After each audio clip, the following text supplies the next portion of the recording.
All right, good evening, everyone. Good evening, everyone. We're going to get things going here. Before we start the session, though, we do have an interview tonight. Jack Cadman is here. He's looking to be interviewed. He has interest in joining the Economic Development Committee. Jack, come on up. Is this on? Yep. All right, perfect. So, Jack, first off, thank you for your interest and wanting to serve. It's always great to have young people wanting to step up and serve. All of us up here know you. We're familiar with you.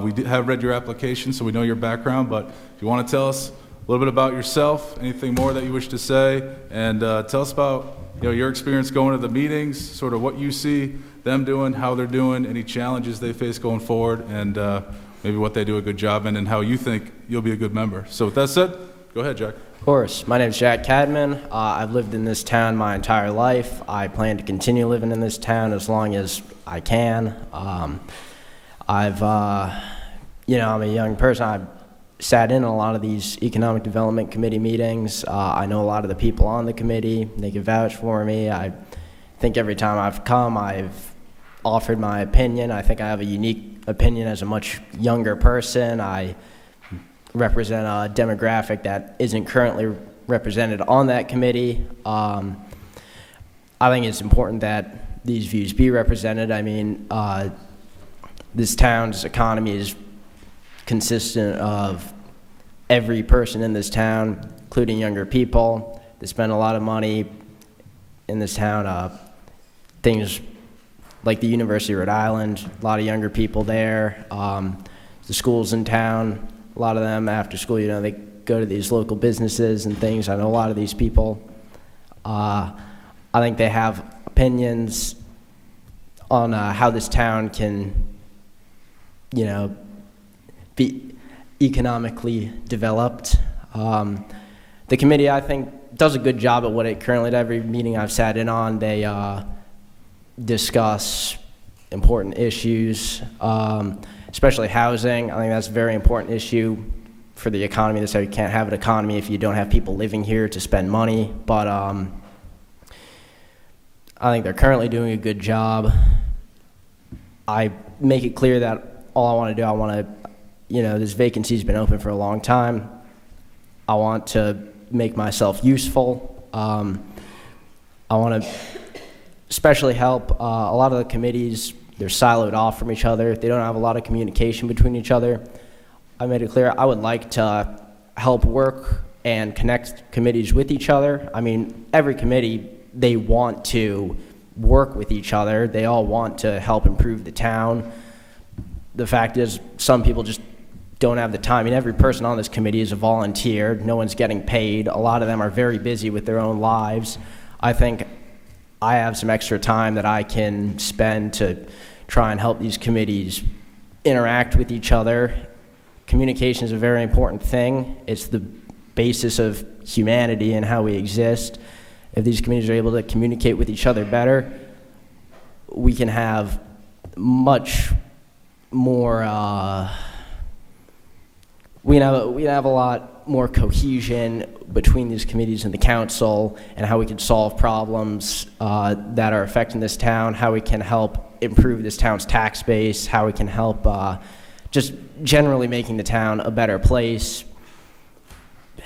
That's about all I have to say, but if you have any more specific questions, I would definitely like to answer them. Sorry if that was a little rambling, but Thank you, Jack. It's not so much as a question, but just a general statement about you, Jack. And because of Jack and another young man, Aiden, we now have a community of young kids that are very involved in the political process in South Kingstown. And I just really want to thank you, Jack, for getting involved and for continually challenging yourself. You just graduated last year, but I think you're probably almost 3 years into your degree at URI now. And I think that's really a testament to our school department. You were the class president, and I'm really happy to see you continuing your involvement in the community. And And I know that you inspire a lot of other young people too, and you inspire me even as a grown-up, so good job. I appreciate the kind words. Thank you. Hi, Jack. I've known you now for about a year, and my God, are you a go-getter? And the Economic Development Committee is going to be in good hands. It already was, but getting you on there, you've shown what it is to be a leader, which is showing up. I'm excited for you to work on that. Could you tell the audience and the council, what do you think you're going to bring to the committee? Well, like I said, I think I can bring a lot to the committee. I mean, the biggest thing is that I'm just an extra body. It's a committee. Everyone on this committee cares about what they're doing, but the fact is, like I said, people are just busy. A lot of the people on this committee, they're local business owners, they have families, they have other obligations they have to deal with. I'm a younger person. I frankly just have more free time that I can spend to do things for this committee, and I'm the type of person, if I see something that I can help do, I'll offer my time to it. I'd have nothing better to do, frankly. But, I mean, the biggest one is just I'd like to be able to serve almost as a liaison. I know a lot of people on the Affordable Housing Committee, on the Historic District Committee. I know some people on some of the other committees, like the Bicycle Pedestrian Advisory Committee. I know some people there. I think I could serve as someone, almost a liaison to the EDC, to those committees. I mean, all three of those are things that greatly impact the economy. We have multiple historic districts in this town. We have a bike path that runs through 3 of the main economic areas of the town and Narragansett as well. Affordable housing, we all know, is a very major issue right now in this town, in the state, and in the country. I think if we have more of these people who are dedicated to solving these issues and dedicated to stewarding these areas in town, communicating with each other, it would be a lot easier to improve the town in general. Thanks, Jack. I'm going to push back a little bit. You do have other things to do. He really does. Accelerated or not, you have studies at URI, and if I'm not mistaken, it's in accounting and business, which dovetails nicely with the Economic Development Committee. And the other thing that someone ought to mention, and you were too modest, is all the work you did on the 300th committee was very impressive, and that was showing up for the town as a high school student. I think that pretty much qualifies you for service. And also one other thing, not to embarrass Jack, but also you're a legislative proofreader at the State House now. I am. I have good relations with a lot of the people in the General Assembly, a lot of the staff in the General Assembly. I would definitely use that any way I could to help the committee. I'm not sure what could be useful, but I definitely have those connections that if the need arises, I would absolutely use to help improve the committee in their work. And an eye for detail too, because that's what you're doing as a legislative proofreader. So you have a lot of skills. Thank you. Jack, I think you're going to be great. You're a natural advocate for things you really care about. You were a leader for the high school project, bond referendum there. It was amazing to see, you run rallies, get people excited, and really be like the leading charge as a high school student. It was really cool to see. But I've gotten a chance to know you, just being involved in politics, seeing around town, and you certainly have a deep understanding and knowledge of town issues, and that's going to help you on the committee. And I see you doing great things, so I look forward to supporting you in this appointment, and looking forward to working with you and the EDC to accomplish good change for the town going forward. So nice job. I appreciate it. All right. You'll find out later tonight? Definitely. All right.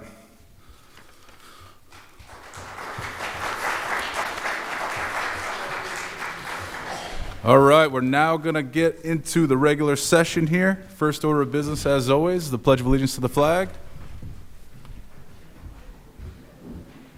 I pledge allegiance to the flag of the United States of America and God, indivisible, with liberty and justice for all.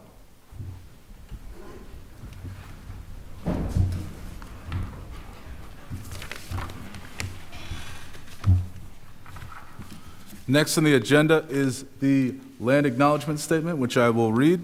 The town of South Kingstown pays homage to the indigenous people and land on which the town is now located. Let this acknowledgement serve as a reminder of our ongoing efforts to recognize, honor, reconcile, and partner with the Narragansett tribe whose land and water we benefit from today. Next, we have the roll call. Council President McEntee, Here. Council Vice President Marin, Here. Councilwoman Alley, Here. Councilmember Wedgemont. Here. Let the record reflect that Councilmember Bergner is absent. Thank you. Ms. Bergner indicated she had a family commitment tonight. Next, we're going to move to item 6, the consent agenda. Do I hear a motion? Motion to approve item 6, the consent agenda. Seconded. We have a motion and a second. Any discussion? All in favor? Aye. All right, that passes. It's going to bring us to item 7, licenses. A is a resolution granting a victualling license to Vincent Ventures LLC, doing business as the Fresh Monkey SK, Tower Hill Road, Saunderstown, Rhode Island. Application by Vincent Brown. Vincent, come on up.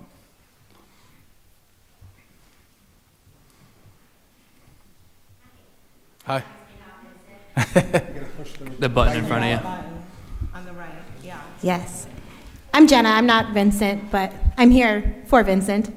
All right, welcome. Thank you. So you guys got a new location. I believe you already have one in the Quo Vadis Plaza, is that right? Well, there is a Fresh Monkey, but it's not ours specifically. Okay, go ahead. Tell us about the business. So the Fresh Monkey is a all-natural, healthy protein meal replacement shakes in the form of smoothies. We cater to all needs, all sizes, including our furry family members. We have pup shakes as well, so we're just family-friendly, a great place to come and get a healthy alternative to eat. We also wanted to do something a little bit different along the lines, we're close to the college, so we wanted to make a safe space for any of the college, the URI students to come where they can study. If they need a break from studying, they can shoot darts, they can throw cornhole boards. We have shuffleboard as well, just to give them, and so that's in the back, it's like a lounge area. We have a full internet cafe with great Wi-Fi where they can set up and study.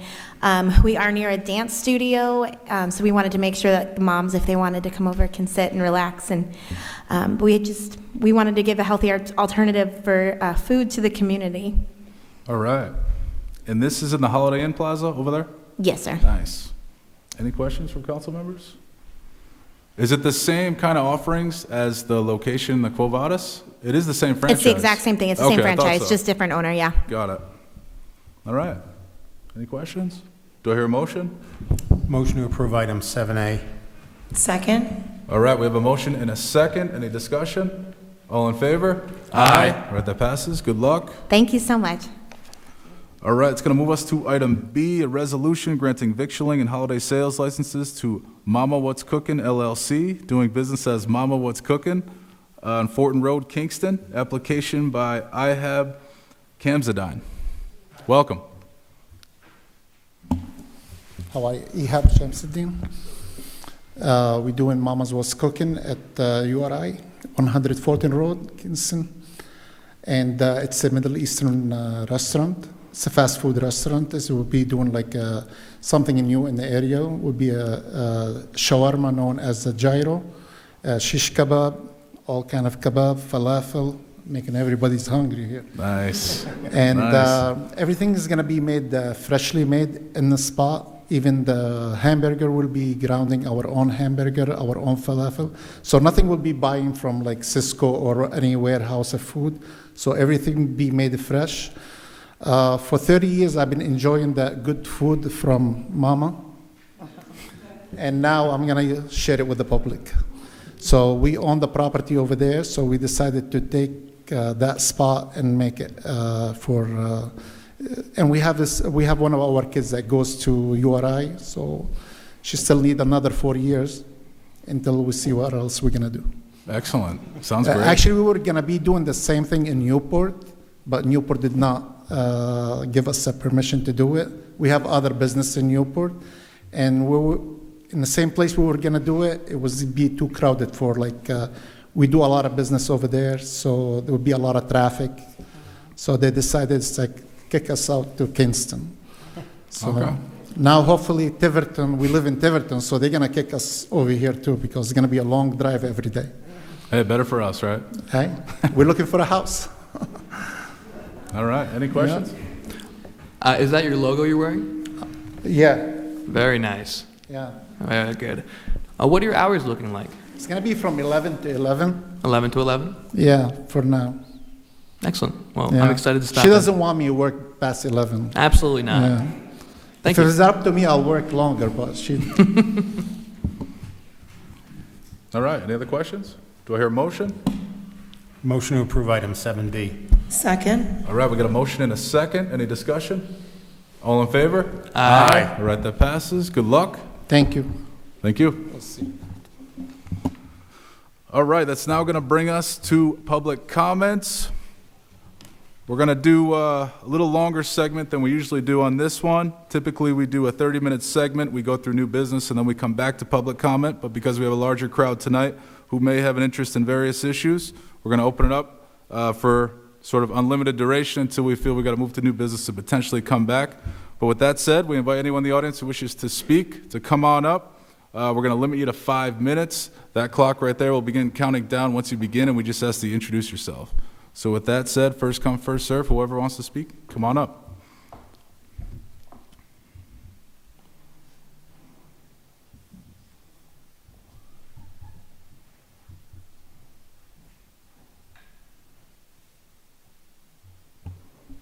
Hi, Roberta Mulholland. I'd like to ask that you open up new business to public comment. I'm specifically interested in item 2 about the pay-go, so that we can all hear the explanation that you're going to receive, hear your questions, hear the answers, and then if we have questions, Yeah, we can do allow that. the public to do that. Yeah, we Thank can do you. that. Thank you.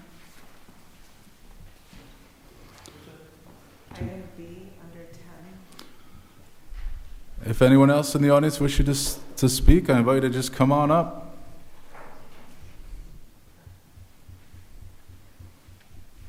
A lot of people here tonight. If anyone wants to speak, just come on up.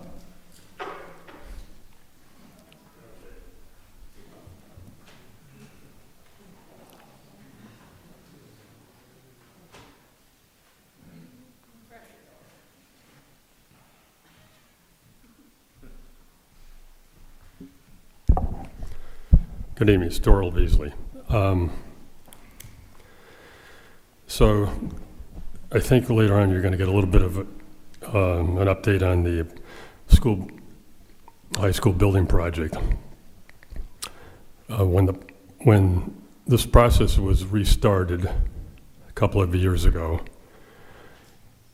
in the early meetings, one of the issues that people that went to those forums talked about was sustainability. In other words, this building in today's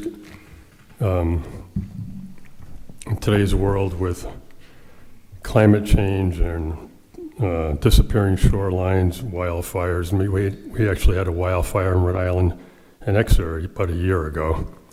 It can happen anywhere. So in the discussion about sustainability, one of the items that came up was geothermal energy.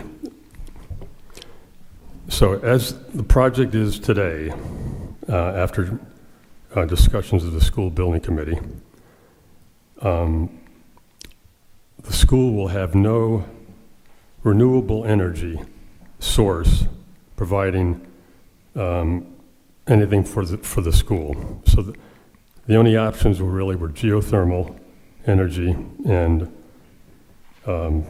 solar panels on the roof.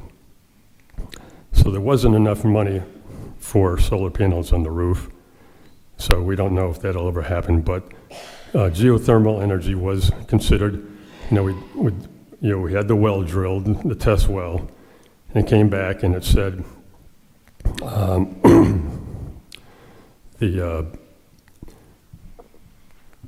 the company that did the analysis said that, and I double checked it today when I reread the report. It said that 20 wells, 20 800-foot wells, would provide enough energy to heat and cool half of the building. But that they recommended drilling an additional 10 wells for redundancy.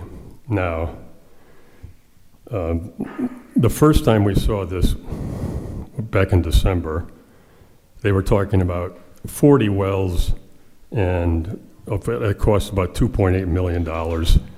And now they're talking about 30 wells. And the differential between going with roof-mounted air chillers and heaters is about $1.6 million. So right now, what we're going to be building is a high school. They call it all electric. That's what the term is in today's world. It's an all electric high school, meaning that we're not burning any fossil fuels inside the high school.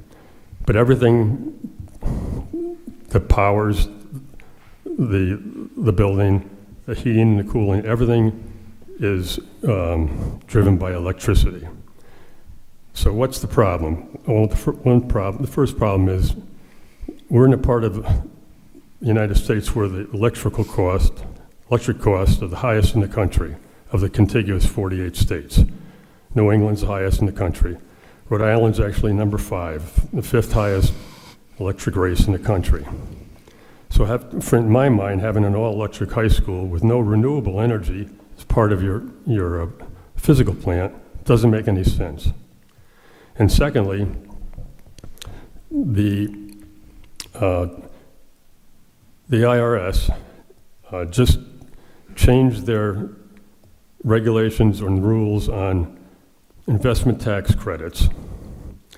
And whatever money we would spend in installing geothermal energy in this school, I think the estimate was $17 million was the total estimate, but about 10 of that would be, I believe, geothermal and 7 for the chillers. So, and the investment tax credit, if we applied for it, could put a return of between 30 and 40%.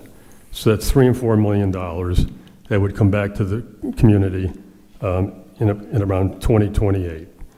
So I know that my time's up, but I'm hoping that when you get to this, I don't think you're going to be talking about it tonight, but I hope you're still interested in finding more about this and making sure that when we do this, we do the right thing. All right, thank you, Doral. Okay, anyone else in the audience wish to speak?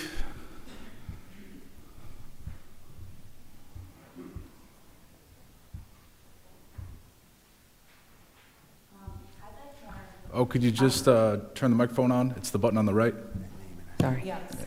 Okay. And just identify yourself. Oh, Linda Hazard. I guess I'd like more information on the new brewery proposal. So we do have a public hearing on that tonight. Oh. We haven't gotten there yet. Once we get there, we're going to open that item specifically. For anyone who wants to speak on that, come on up. So you got a little bit of time before that.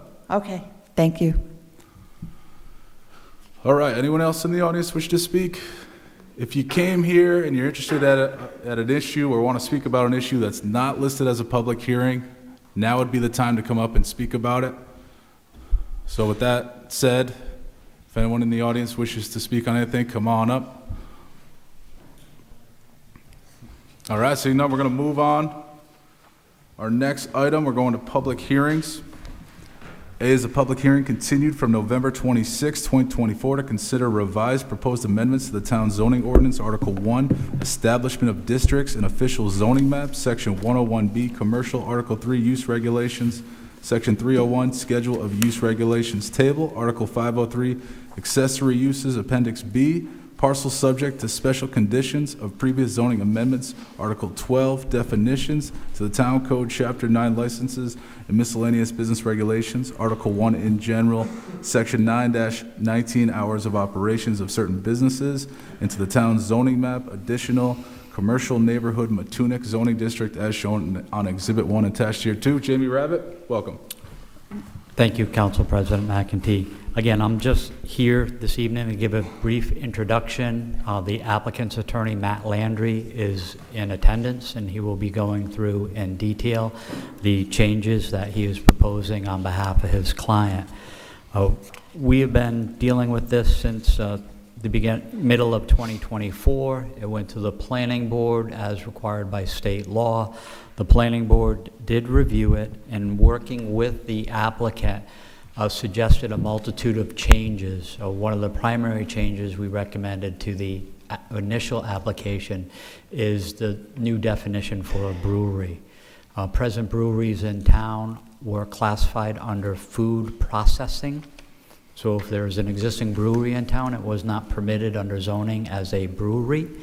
It was approved under the industrial zone of food processing and food manufacturing.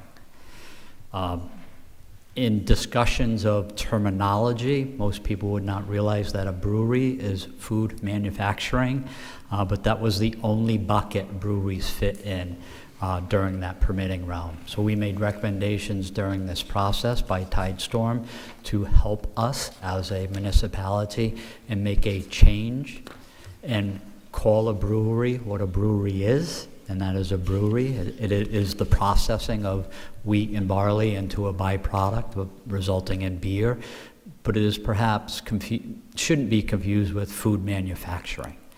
So again, the applicant was more than willing to make that part of the amendment associated with that. So if anyone's concerned that breweries aren't presently allowed in town, they are in all the zoning categories that allow food processing and manufacturing, which are industrial zones. We're not proposing any changes to where a brewery, traditional brewery, can go. We're just changing the terminology between brewery and food manufacturing, calling a spade a spade. The second aspect of this is the applicant's primary purpose is to add the definition and reclassify an area Matunic to neighborhood commercial Matunic, which would allow brew pubs, and that would be a brewery as an accessory use to a restaurant. You cannot have a brewery in the neighborhood commercial zones unless you have a restaurant component. So this is not, this is a traditional brew pub. Presently not allowed in our commercial neighborhood zones. Also in doing this, they wanted to separate commercial neighborhood zones, which are just over a dozen in town, to the way Matunic corresponds to their neighborhood. Matunic's neighborhood commercial node is very different than neighborhood commercial by URI or up by the tower on 108 or on Columbia. So they're really two different assets for the community. So Mr. Landry, working with his client, wanted to differentiate between Matunic's commercial neighborhood and the other 11 plus commercial neighborhoods. So are there any just quick questions of me and what I presented? If not, I'd like to turn it over to Mr. Landry, who may answer some of the questions you have. Good. Just one item, Jamie. The council members received an email from someone in the neighborhood on concerns about waste, and I know you had addressed that when you brought this to the council a couple of months ago. Yes. About I can touch upon that. the special conditions that were worked out between planning and the applicant. So again, I think one of the primary concerns in working through this text amendment was with our coordination with public service and wastewater, and specifically Rich Bourbonnais and his experience with existing breweries. So existing brew pubs will not be allowed, or I should say existing, any new brew pub that seeks a permit will not be allowed to discharge to the town's municipal system, nor will they be allowed under the proposed regulations to pump to storage on the site and then take that material in a pumper truck to the town's solid waste treatment plant. They will have to go out of this municipality. And the difficulty is treating the waste stream as it relates to the biometrics associated with breaking down waste at the sewer treatment plant. It's not a hazardous waste or anything that is concerned with contamination. It's the chemical composition and the ability for the wastewater treatment plant to process it. And it's the applicant and planning and public service, Rich Bourbonnais, were satisfied that this proposal is sufficient. I think Mr. Bourbonnais and Rich is here tonight, so I won't put him on the spot, but I think in speaking with Rich, he was extremely adamant, and I applaud him for that, and the fact that this could overwhelm and require significant upgrades to the wastewater treatment plant, and the simplest thing to do, which wouldn't require those, is to require them to take it off-site. So again, any waste would be generated, would have to be stored on-site, commercially pumped, and brought to someone else's wastewater treatment facility. Thank you. So if we were to approve any additional new brew pubs in the future, would that also be the requirement that all waste would have to be handled separately, or? In the neighborhood commercial zones associated with brew pubs, yes. Okay. I'm glad that we're properly identifying what these establishments are. We have great breweries locally. Why was it first identified as food processing? I assume it was Whalers was the first one that got that designation. I was not here when that occurred, Mr. Wigmont, but I think my experience as a planner has been that when these types of ventures came into communities, everybody tried to put them in a certain silo or a bucket. And in some instances, if a town didn't clearly have a definition for them, most municipalities would have recommended a text amendment to clearly call out breweries.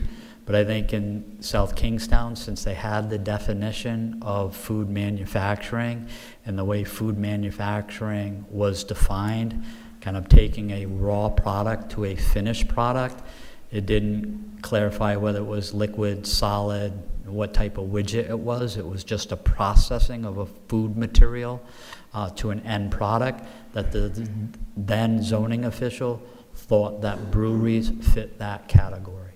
So that was a decision made by the zoning department years ago. Will they be retroactively be now breweries as opposed to? No, any brewery that exists will remain as a brewery and will have all the ability under their current parameters to continue operation. Thank you, Mr. Abbott. This will not change the existence of those facilities. So, All right, thank you, Jamie. Now we can hear from the applicant.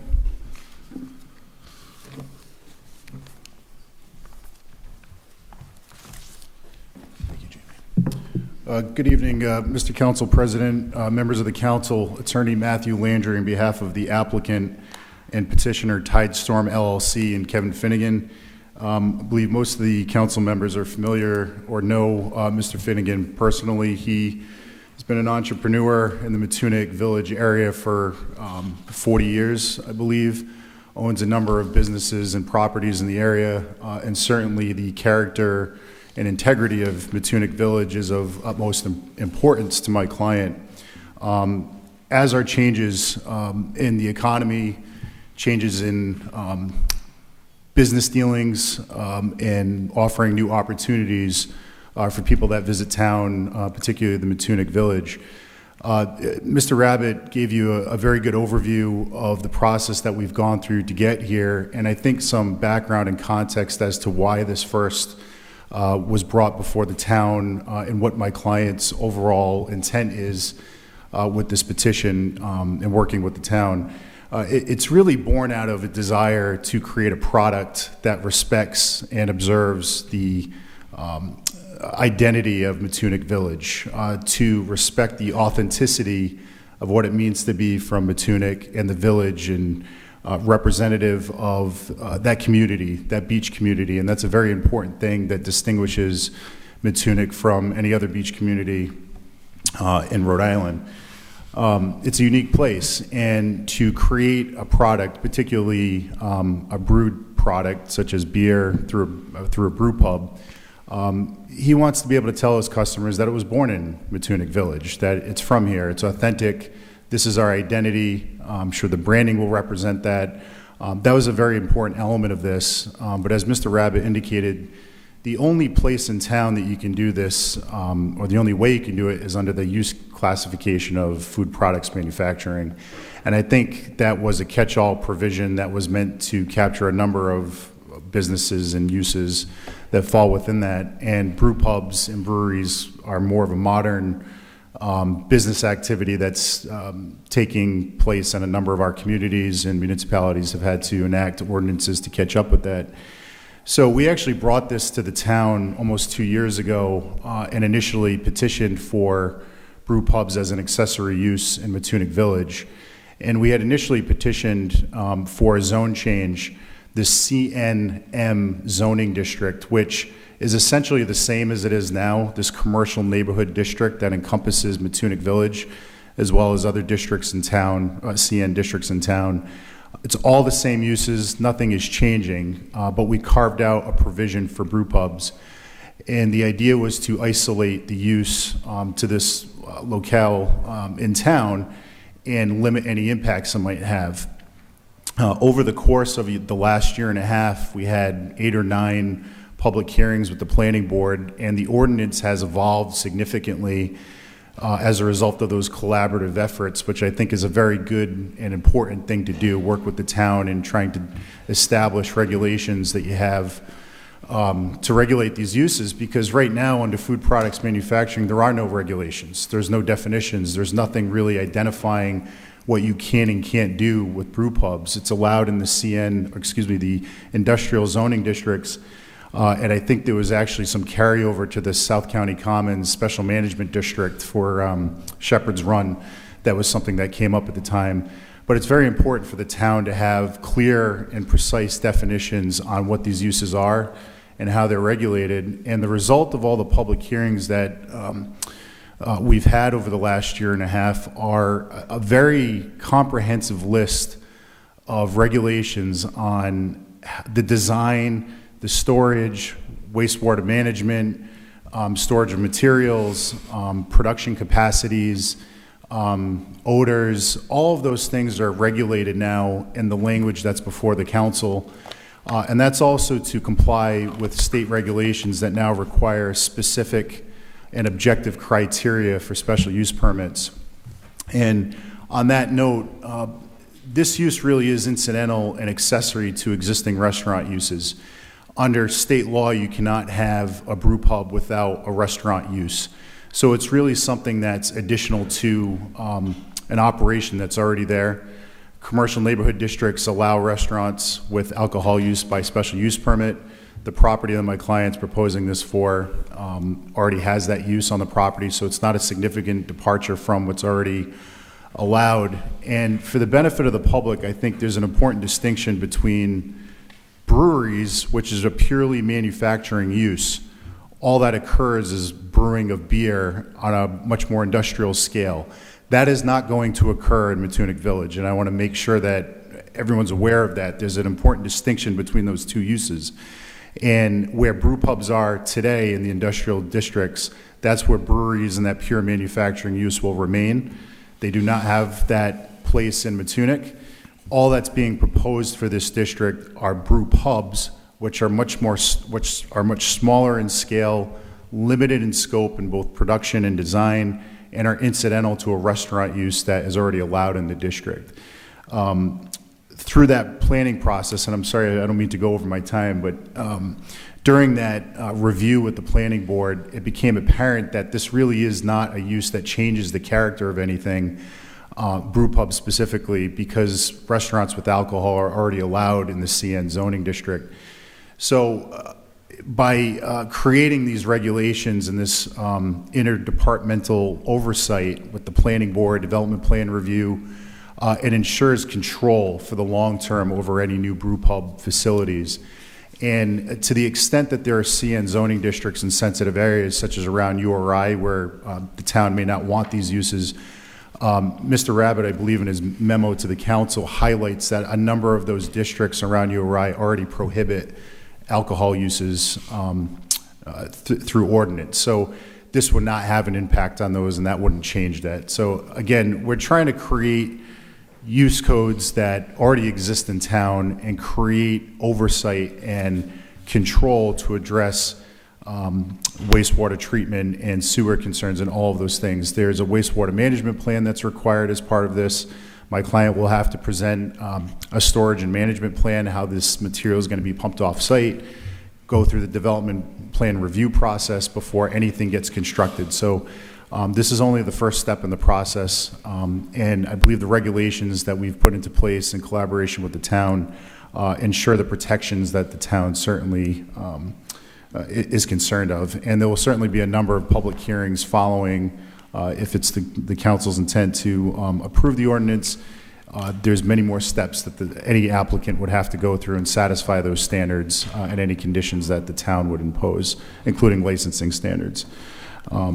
I'm happy to answer any other questions. Mr. Finnegan is here to talk a little bit more about the use and answer any other questions that you may have, but I'm happy to leave it there and field any questions you may have. Any questions? It says the maximum capacity of the brewing equipment shall not exceed 7 barrels, and I'd like to know how big a barrel is. That's a great question, and an extensive discussion took place during the planning board on what the capacity limit should be. From an economic standpoint, 7 barrels is really an average starting place. If you go any smaller, it makes it very difficult to invest all the money and the equipment and the resources to create a brewery. And really what Mr. Finnegan is trying to do here is a test kitchen, a front porch to the brand. And in order to do that, you need flexibility and space in order to test different brews. When you brew a batch, you need space and additional tanks. That 7 barrel limit allows sufficient capacity to run different batches of brew and different brands and test those things out. They can be upscaled and produced at a larger quantity off-site, which, if that's the case, it can be done. A 7 barrel system, in its simplest sense, means I think it's 31 gallons per barrel, which is about a keg. And you don't have to brew all 7 barrels at the same time. You can brew half barrels. But again, if you're brewing more than one type, it requires more than 1 barrel. So there's flexibility built in. And that was part of the extensive discussion we had in front of the planning board on what was an economically viable model. And the regulations, the way they're written, says up to 7 barrels. So that's not a minimum. It's all based on the footprint, the size, and obviously the development plan review process. Thank you very much. So just to clarify, 31 gallons per barrel, and that's approximately 1 keg. That's So correct. 7 barrels would be 7 kegs. That's correct. Okay. I got a few questions for you. This definition here, the brew pub, it's a little interesting here. So the beverages are made on the premises in conjunction with a restaurant or bar. So are we talking about Matunic Pizza? Are we talking about Ocean Mist? Or are we talking about both here? So, and Mr. Finnegan can answer that. So when we went before the planning board, we provided a very conceptual overview of what was being intended. Mr. Finnegan's intent is to utilize the pizza shop property, not the Ocean Mist. That is the intended place, and I believe he has any intent to do it anywhere else. It would be limited to the pizza shop property. All right, with that in mind, another part of this definition is, I view it as limiting here. No less than 40% of the product that is manufactured has to be sold on site. So that means, you could be limited in the amount you want to sell, considering that a lot of the traffic is at Ocean Mist and not Matunic Pizza. Understood. So that definition, that 40%, is actually from the state law. That comes from the state licensing requirements, and we mimicked that language because aside from local town permitting, we need to satisfy, obviously, the state regulations. Those limits are designed to limit capacity and production. So it remains incidental to a restaurant operation. In the event that it is successful, which we hope it is, it needs to be upscaled. The product can be sold to a manufacturer, or, a wholesaler, and Mr. Finnegan would have to buy his own product from a wholesaler in order to have the beer at the Ocean Mist or his other properties. So there's no bringing kegs across the street or anything like that. It's limited in what he can do there. If he wants to brew it off-site in an industrial zone to upscale the production, that certainly can be done. Really, the capacity is going to be extremely limited at this site, and utilize a distribution system as is required to sell it in other locations. Is that what you intend to do here? In the event that you have a lot of interest in the beer that you brew here, you're sort of limited to the amount that you can sell from the brew pub, because you have to sell at least a certain amount there to be able to sell X amount elsewhere. To be able to get around that, you have to brew it in some industrial zone and have it not be a brew pub. Is that how I understand this? Well, I think, to be a brew pub, there's a 40% criteria. I think the idea is to say it's born out of Matunic, respect the identity and the authenticity, and have it as an additional product that's available to customers that are already going to get pizza and they can try the Matunic beer. If it becomes successful at a larger scale, the hope is to sell it through distributors and upscale it off-site in order to monetize Those it. activities wouldn't be governed by these regulations we're considering here. Well, they would be. So the capacity, that 40% is relevant to the brew pub operation. Say we're at the pizza shop restaurant. If you were to upscale and brew it off-site, it would fall under whatever licensing for the manufacturing operation in the industrial zones. Okay. That has different. Yeah, it wouldn't have the licensing limiting rules. language that we see here. That's correct, because it's more of a manufacturing So operation. theoretically, the way I read this is if you sell 40 beers at that Matunic Pizza Shop location, you can only sell 60 elsewhere. Is that correct? The 40% is the limit that you can sell out of that location. So at least 40% of the product sold has to be sold out of that site. So if you sold 100 beers, If it's theoretically- manufactured there. Okay. So as part of the brew pub production, that's again accessory to the restaurant use, 40% has to come out of that operation. But if he wants to upscale it and get a separate license, a manufacturing license off-site, that would have a different. He's not bound by that 40%. Understood. And that point you made earlier about this being a test kitchen. That's correct. If you hit on the right recipe and the right product, and you do want to make something more of it, Matunic beer like Narragansett used to be, that'll be done elsewhere, and it's not going to implicate this ordinance at all. That's correct. We would have to go through a separate licensing process, the industrial zone, and manufacture it off-site. So the idea is to test these brands, hope that they're productive at site, and if they are and everybody wants it, he can produce it off-site. And that's why I'm keying in on the phrase test kitchen, because I think even with the titling of the ordinance, brew pub, just from our recent experience locally, sounds like, a huge facility like Whalers or Tilted Barn or whatever. But what you're really talking about is a small operation to see if this works in Matunic here. That's correct. And if something else happens down the road, it's not going to happen in Matunic. That's correct. And my client's also limited by the space that he has on that property, so it really could never turn into a larger operation. And something interesting that came up during the review process, we were in conference with the Department of Business Regulation that deals with these licenses, and they were emphatic about having that restaurant operation and food service really being the primary operation, and this test kitchen operation being incidental to it. It's really an accessory. It's required to have the restaurant. So the brewing operation can never overdo what the restaurant operation is, if that makes sense. Thank you. How many people do you expect to employ at this brew pub? I'll defer to Mr. Finnegan. I think it's like 1 to 3. 1 to 3? Yep. And how many total employees do you have, Mr. Finnegan? In the village or in the pizza? In the village. Up to 320. averaging 250, like depending on seasons, things like that. Right, so what you're saying is your businesses down in Matunic are supplying about 320 local jobs to the people of South County. Is that right?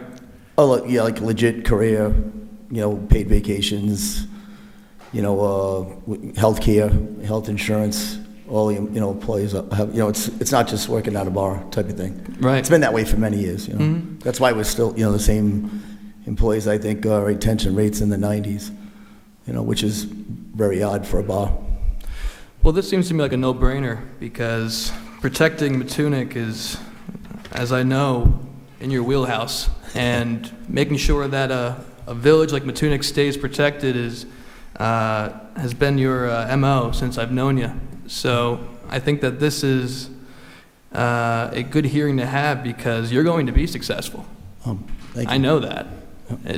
It's a no-brainer. Thanks for coming tonight. Thank you. All right, any other questions? All right, this is a public hearing, so we do want to open it up. Thank you.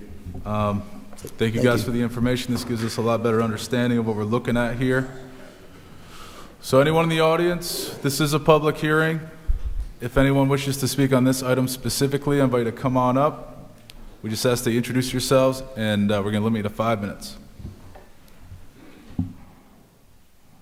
Just make sure the right button. You just accidentally turned it off. Oh, sorry. Hi, I'm Linda. I live in Matunic on Holden Road. And I guess, first I want to say, I love the Ocean Mist, I love the pub, I love the Matunic pizza place. But my concern is, how much alcohol do we really need in a small environment as Matunic? Right now, parking is horrible. If you come down there on a Saturday or a Sunday, it's so hard to park. So, while I love Kevin and all of his organizations, I just don't think that a brewery fits in Matunic.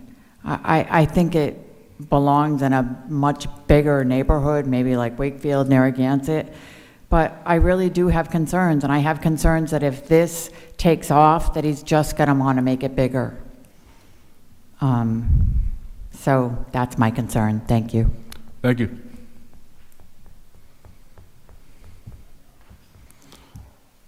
Anyone else wish to speak on this one?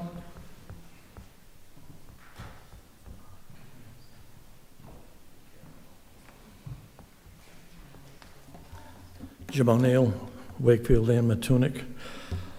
What you heard earlier, Matunic really is the epicenter of our eco-tourism economy.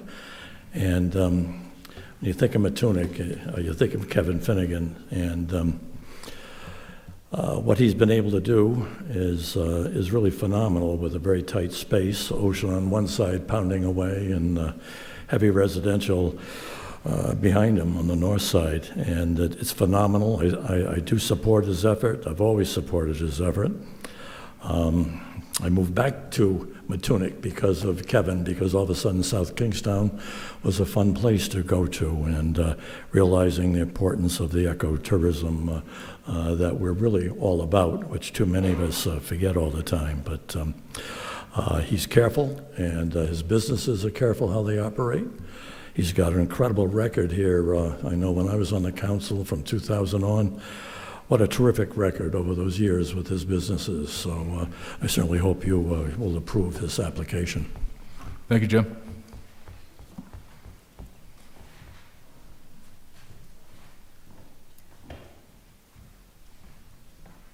Roberta Mulholland, I have a couple of questions for Jamie. This is advertised as a revised on your agenda. It's revised proposed amendments, but on the November 26th, it didn't say that. So has something been revised since November 26th? Go ahead, Jamie. To answer Ms. Mulholland's question, on the original posting of this, there was a issue with the zoning map. There was one area that was classified as CN, and it didn't say CN-M, so that map was clarified, in the northeasterly portion, kind of just behind the pizza restaurant, to be CN-M. So, and again, if there's anything Mr. Landry would like to add to that, he can. Again, we had some slight administrative items associated with sentence structure in the text too. Thank you, Jamie. What are the parking requirements? Because as we all know, it is terrible. The parking down there is terrible. It's one car wide many, many, many times. There are people parking down in these, at Deep Hole and walking up. So when you go to Deep Hole, there's no place to park. Is there a parking requirement? Has anyone planned for the parking? Section 9 here.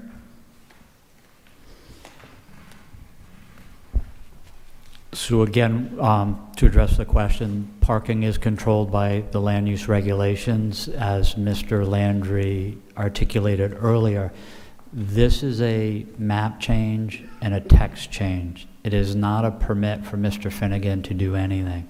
So all the structure associated with the typical land use application with regards to planning review, any necessary zoning, building review, all of that takes place after, and the full effect of the regulations associated with brew pubs, parking requirements for restaurants are in place, as well as landscape buffers, circulation patterns, effluent treatment. All of those items are still structurally within the regulations.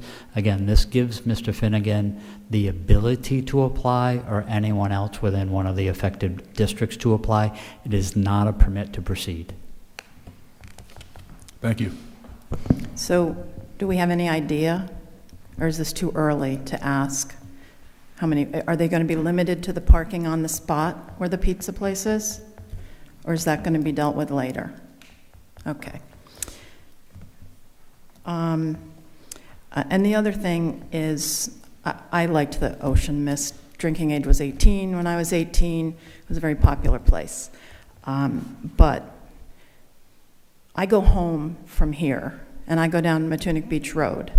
And when there are a bunch of cars coming, and they're like this is not safe. So I have a question why we have so much alcohol and so many alcohol permits, and why that seems to be one of the only things that's growing in South Kingstown.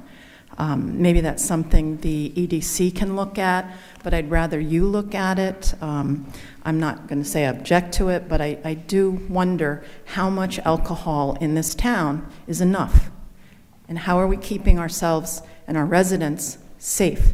Matunic Beach Road is a straightaway. It's 35 miles an hour and then 25 miles an hour from that blinking sign all the way to the end. Nobody goes 25. It's dangerous. So I hope somebody would address that. When we were talking about the ambulance facility at the fire station, a number of people got up here and objected to it at the fire station because it would not be safe because of all the people drinking and driving under the influence on Matunic Beach Road.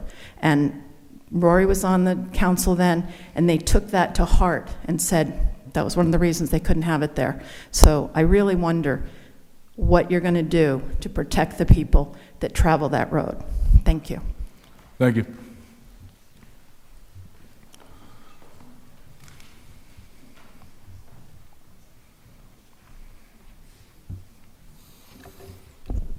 Hello. My name is Patrick Mullen. I reside at 932A Matunic Beach Road. I've been a South Kingstown resident for 8 years and a Matunic resident for 5 now. I'm very fortunate that I work for Mr. Finnegan. I've been there for 10 years now, and my role is the Director of Operations.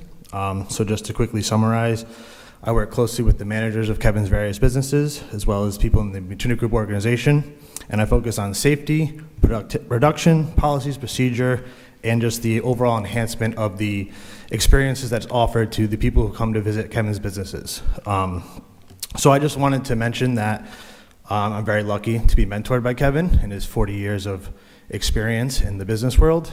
And with the position that I hold, it is important that I feel that I say that In Matunic, we do look to offer a safe environment, and with this proposed test kitchen, it really is just an addition and an enhancement to one of the businesses in Matunic. Essentially, we're looking to create a product in-house and serve it to people in Matunic who are already visiting that area. The easiest thing to say is you could take a cold beer off a truck, or you could make it in that shop. The same thing as you're serving a person a beer, regardless, or taking a frozen pizza or making a pizza out of scrap dough. So what we are proposing to do is to take a raw ingredients, make them into a product, and give that to the customer base in Matunic. So I just wanted to express that from the operation standpoint, what I think we would need to enhance at this location would kind of be the employee knowledge of the product to better inform everyone of what they're consuming, what they're being given, and what we're offering. So me personally, in my role, don't see any negatives to us just adding a handmade product to offer something that we're already offering, but we're creating it ourselves. So thank you for my time. Thank you for your time. Thank you.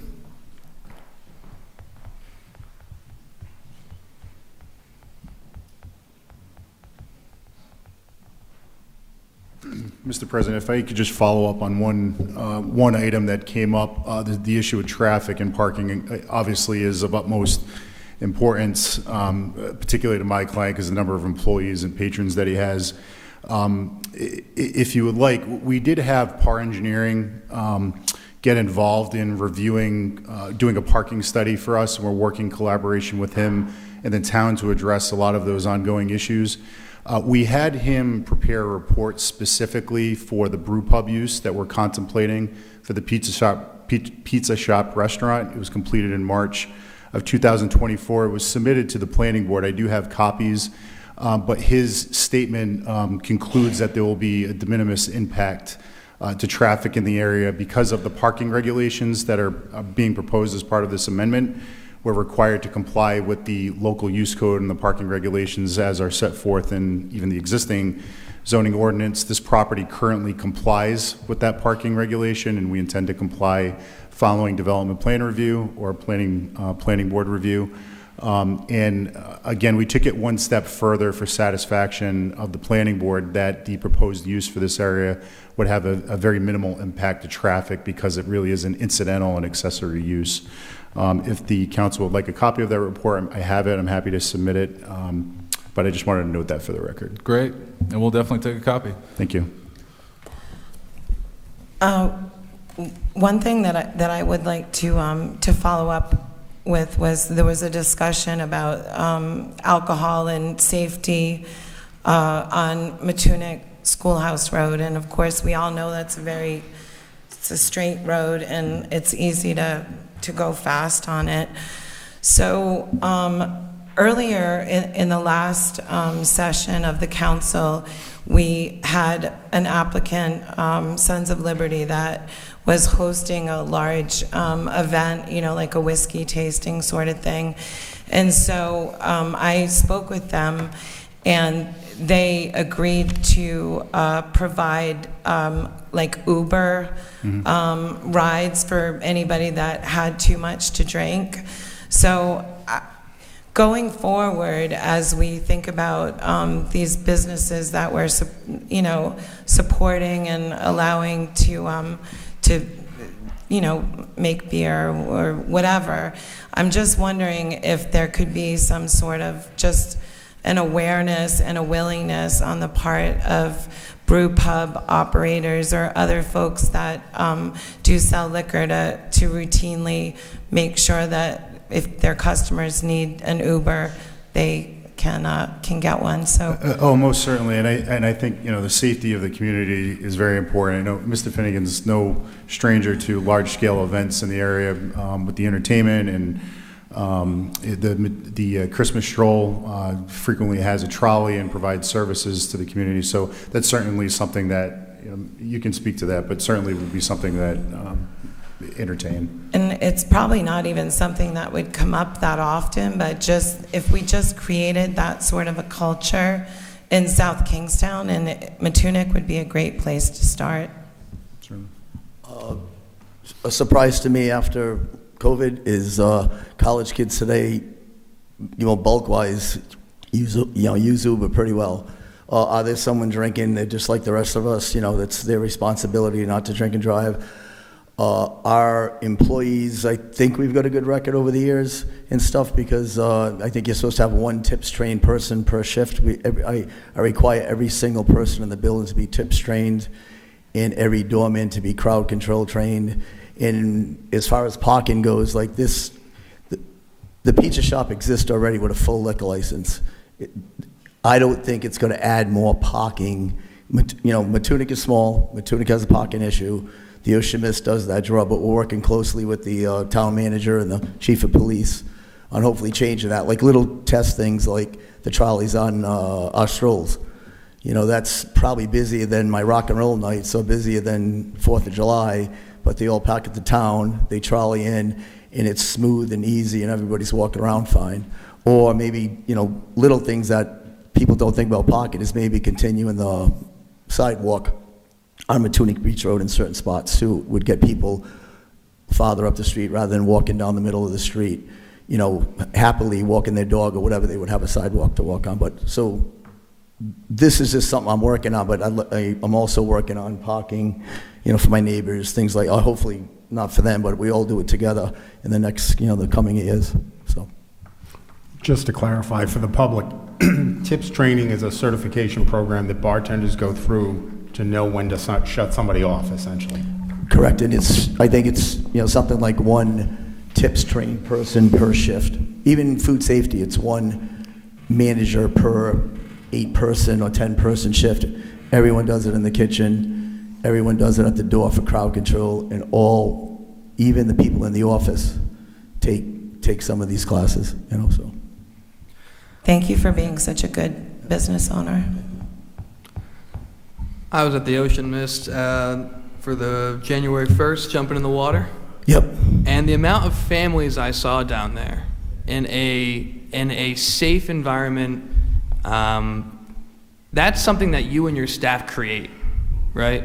And there's no doubt that this whole council wants safety on Matunic Beach Road and Matunic Schoolhouse Road, right? Yep. All of our town roads. But you provide non-alcoholic beers. You provide an experience through Pat McMullen and the rest of your staff that is holistic to having a good time without having to drink alcohol. That's not to say people don't drink alcohol in Matunic. Let's be clear. But you do provide an alternative to that. I've seen it. And zero beers are pretty big sellers for the past 10 years, and zero drinks. And there's other things, shows, people come to shows and don't drink, or they have 1 to 3 drinks. They're pretty. I've been doing this 40 years in Matunic, but I also had a liquor store before that. The culture, as you just mentioned, of drinking and acting is changed tremendously. And I think people go to Matunic to be by the ocean and the beach, and I think people also drive too fast right now and use their phones. It's not. Yeah, that's like a local and people visiting, myself included. Depending on what time of year it is. So that's changing the flashing lights, things like that. Well, I remember 25 years ago going down to Matunic in the winter and nothing would be open. No. It'd be dead. Yep. Vales would maybe open, maybe not in East Matunic in Snug Harbor. Yep. That's not the case anymore. You're providing a great experience down there. So I just want to give you kudos. Thank you. And I'm told by past fire marshals and things like that the actual ambulance and fire trucks don't have an issue in that they can get by. But we'd like to improve it. We'd definitely. I think that's when the regular business is done over the years. We're slowly working on those, other public things. I don't think everyone knows that here now, but we do that pretty regularly. So, all right, thank you. All right, any other questions? It is still a public hearing, so if anyone in the audience wishes to speak who hasn't spoken yet, I invite you to come on up. Thank you. Thank you.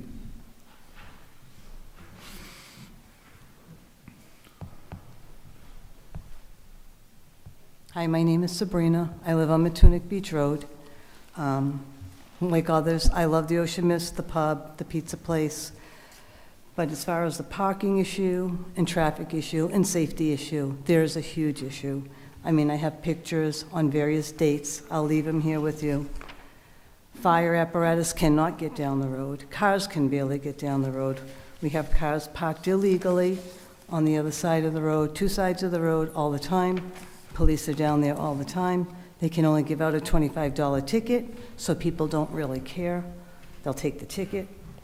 It's a huge issue, safety issue.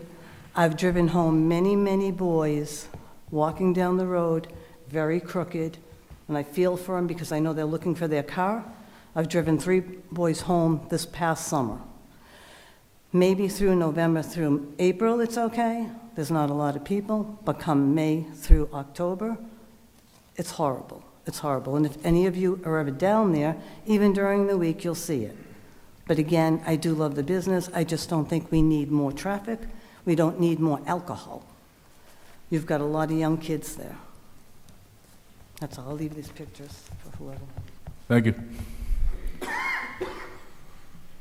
All right, anyone else in the audience who wishes to speak on this?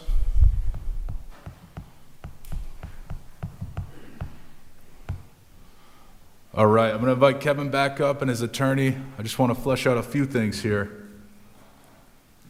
Jamie, you as well.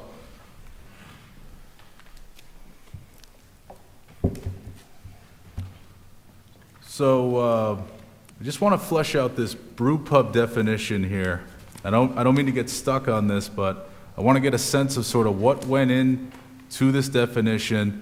And is it a common understanding that brew pubs are primarily like restaurants that offer food but make their own beer, and they primarily sell that beer to their customers on site?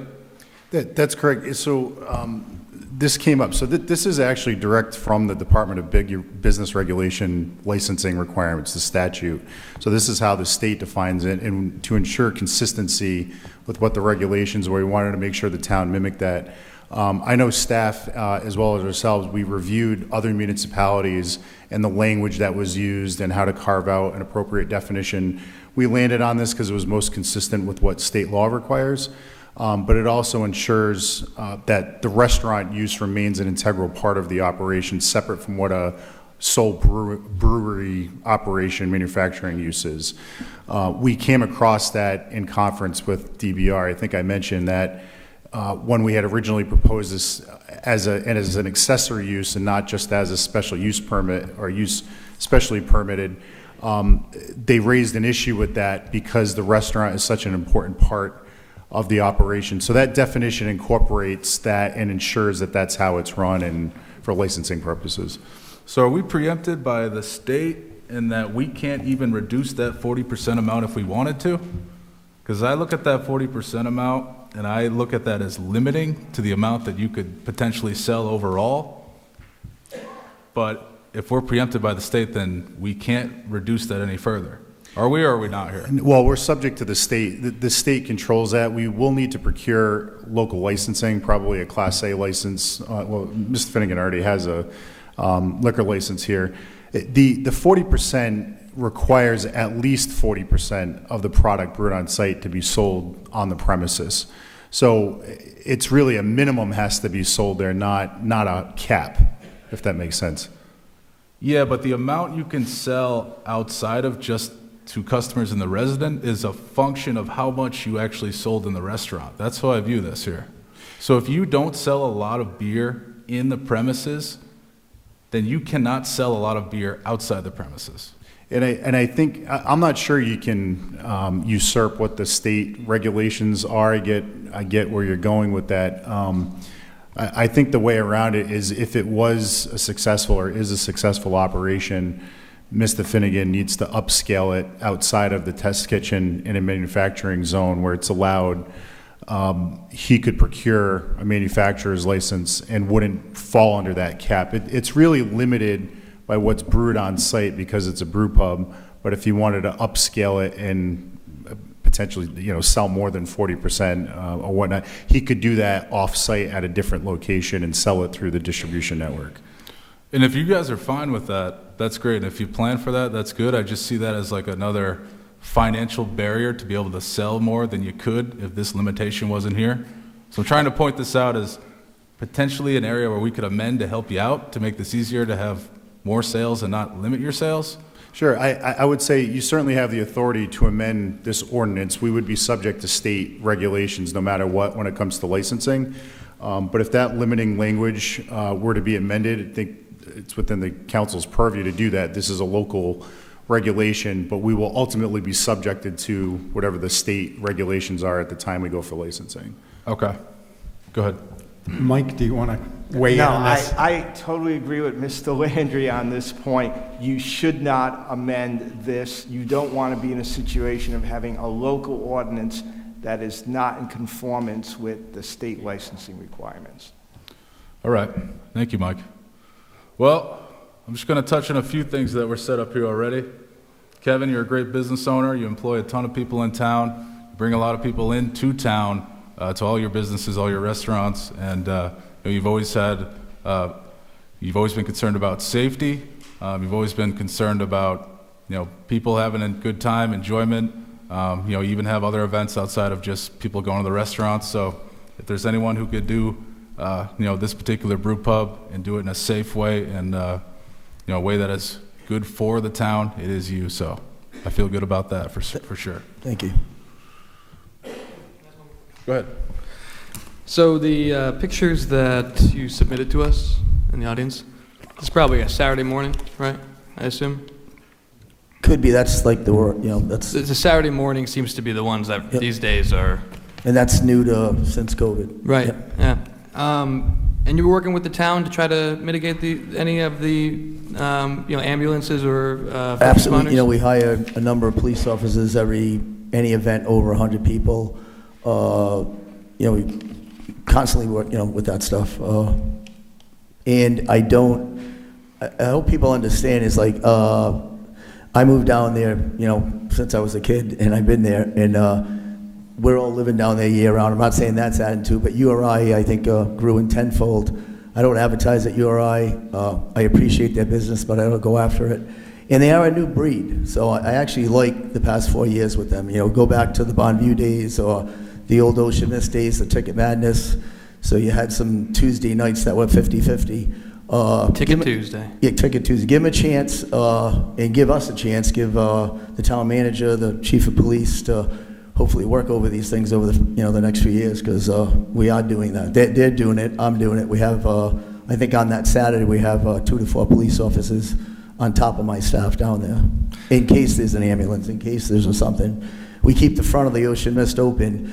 Everyone thinks the cones are there and it's selfish and parking, but in case of an ambulance or someone faints or something happens, we've used that as a staging area. And again, knock on wood, hope nothing happens tomorrow, but 38, 40 years, we've addressed that, and we want to continue addressing it. Right, and I think anyone that came up here and spoke about... They're awesome, I know, yep. Right, they're not saying we don't like the Ocean Mist, they're just concerned for public safety, and I think that you're going to continue being mindful of that as you continue to have a great relationship working with our town. Correct. Well, I think that's appropriate, Kevin. Thank you. Thank you. I like the fact that it's that it's pretty small in scale. It's 7 kegs, which seems to be quite a bit smaller than some of the other local operations that I've seen. Again,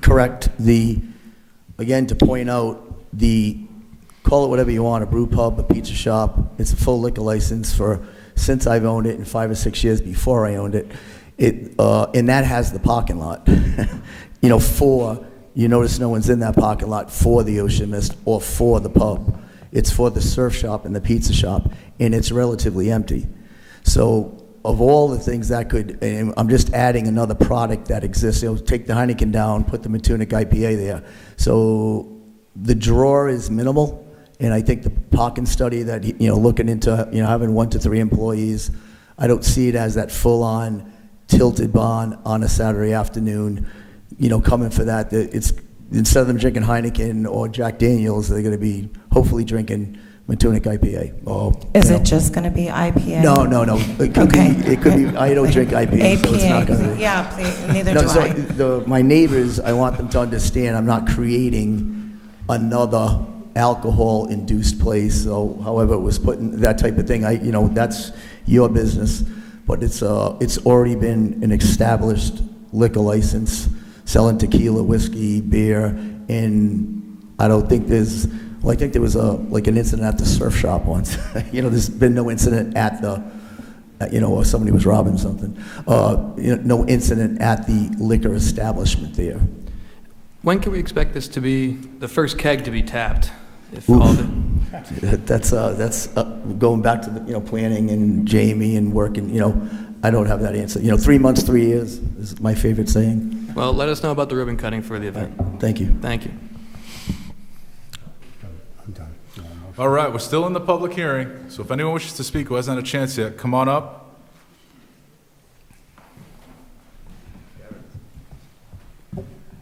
Hi there, Don Hazard, Holden Road. I'm a little confused about, I don't understand why they have to have a change on the, they're already serving booze and beer and food at the Mist, at the pub, at the pizza place. Why does it have to be changed to, what is it, commercial? So we can sell beer? And it has to go all the way, and he's trying to change it Jamie, all the way up to jump in. the... Feel free to jump in here. And he's trying to change it all the way up to the supermarket there, the little market. We're going to direct some of your questions to our planning director here. So again, thank you for your question, and I'll try and bring clarity to that. They are not proposing to, in essence, change the category of the zoning there. Oh, I thought that's The what it was. pizza Didn't it shop, say yeah. zoning? So the pizza shop, Ocean Mist, going up the road all the way to the ice cream shop, going up to the convenience store, that is all presently zoned commercial neighborhood. That is a commercial zone. It's already... Yeah. They are renaming it instead of just we'll call it a generic neighborhood commercial. They're going to call that area now Neighborhood Commercial -M, which stands for Matunic. There is a slight expansion behind the pizza restaurant, and there is also a reduction. When the zone was made, they in essence took, I want to just say 100 feet from the center line of the road and went kind of from the Ocean Mist all the way up to the convenience store and just past there. So all of Mary Carpenter's is zoned commercial. I shouldn't say all of it. The first 100+ feet of Mary Carpenter's is zoned commercial. So in this change, we're putting that back to residential. So that's a retraction of the commercial zone, and there's a slight expansion. But where the Ocean Mist, where Mr. Finnegan has proposed this brew pub may land in the pizza shop, that is presently zoned commercial. It's allowed to have a restaurant. The only thing it's not allowed to do is make beer on site. Right. Because it'd be considered a package store. Be considered a brew pub. A restaurant with an accessory use. If he's going to make a 4-pack to sell out, it's a package store. Okay. All right, anyone else in the audience wish to speak on this issue? All right, seeing none, do I hear a motion to close the public hearing? So moved. Seconded. All right, we got a motion and a second. Any discussion? All in favor? Aye. All right, the public hearing is now closed. Do I hear a motion on the public hearing?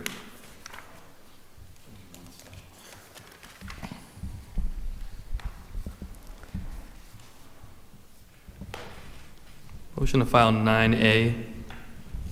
Motion to approve. Motion to approve 9A, excuse me. Right, I just want to, I'd like to add to that before there's a second. So it's going to be, you're right, motion to approve item 9A. In addition to that, within the motion, adopting the recommendations made by the planning board as set forth in the memo dated September 11, 2024, specifically adopting the findings of fact and consistency with the comprehensive community plan, as well as the findings of fact and consistency with the purposes of zoning, all as set forth in that September 11, 2024 You want me to say memo. all of that, Mike? You don't, because I know Nicole got it all. Excellent. All right, we got a motion and a second. Any discussion?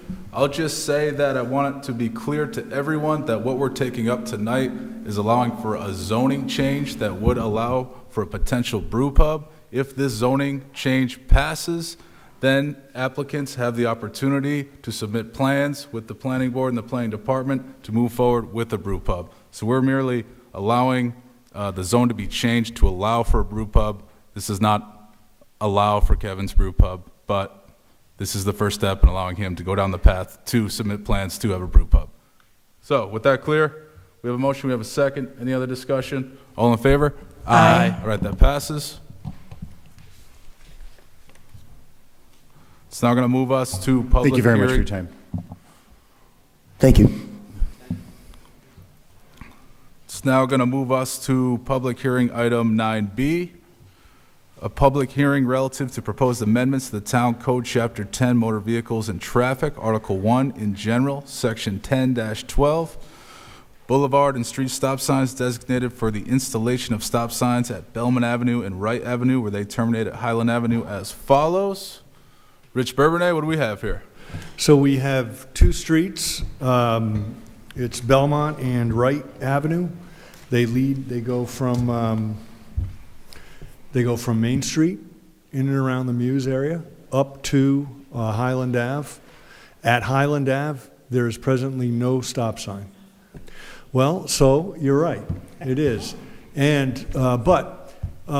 keep in mind that and the chief and I talked about this today, is that stop signs are actually not required at the terminus of streets. There are laws that protect drivers, and it has more to do with right-of-way. So somebody from the left has a right-of-way, and there are laws that people don't know, but it's not necessarily required. Now, it's suggested that they're installed by the manual uniform traffic control devices. It's recommended, but it's not necessarily required.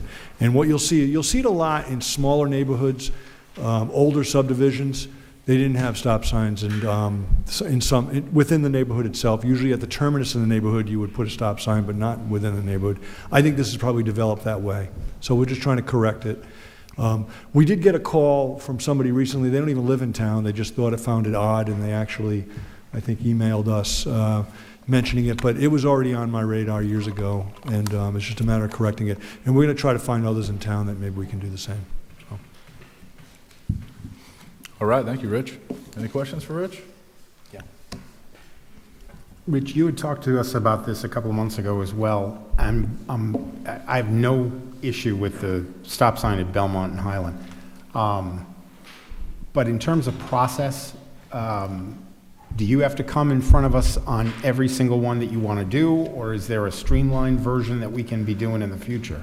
Well, so every stop sign in town is listed in our ordinance. So yes, we thought about perhaps having it so that at the terminus of every street, a stop sign's allowed. I haven't really thought too much about that yet. It may be that something in the ordinance that just says that, at the terminus of a street, if it terminates as a T intersection, a stop sign is allowed, and then that would wipe out a bunch of them in the ordinance, and then we would just rely on that. So we could. I'm just thinking, you and the chief are the experts here. If we can prioritize, these are the areas that we have a number of car accidents, or these are the areas we have complaints with pedestrians. Give us a list, and maybe we could do a whole slew of them all at once.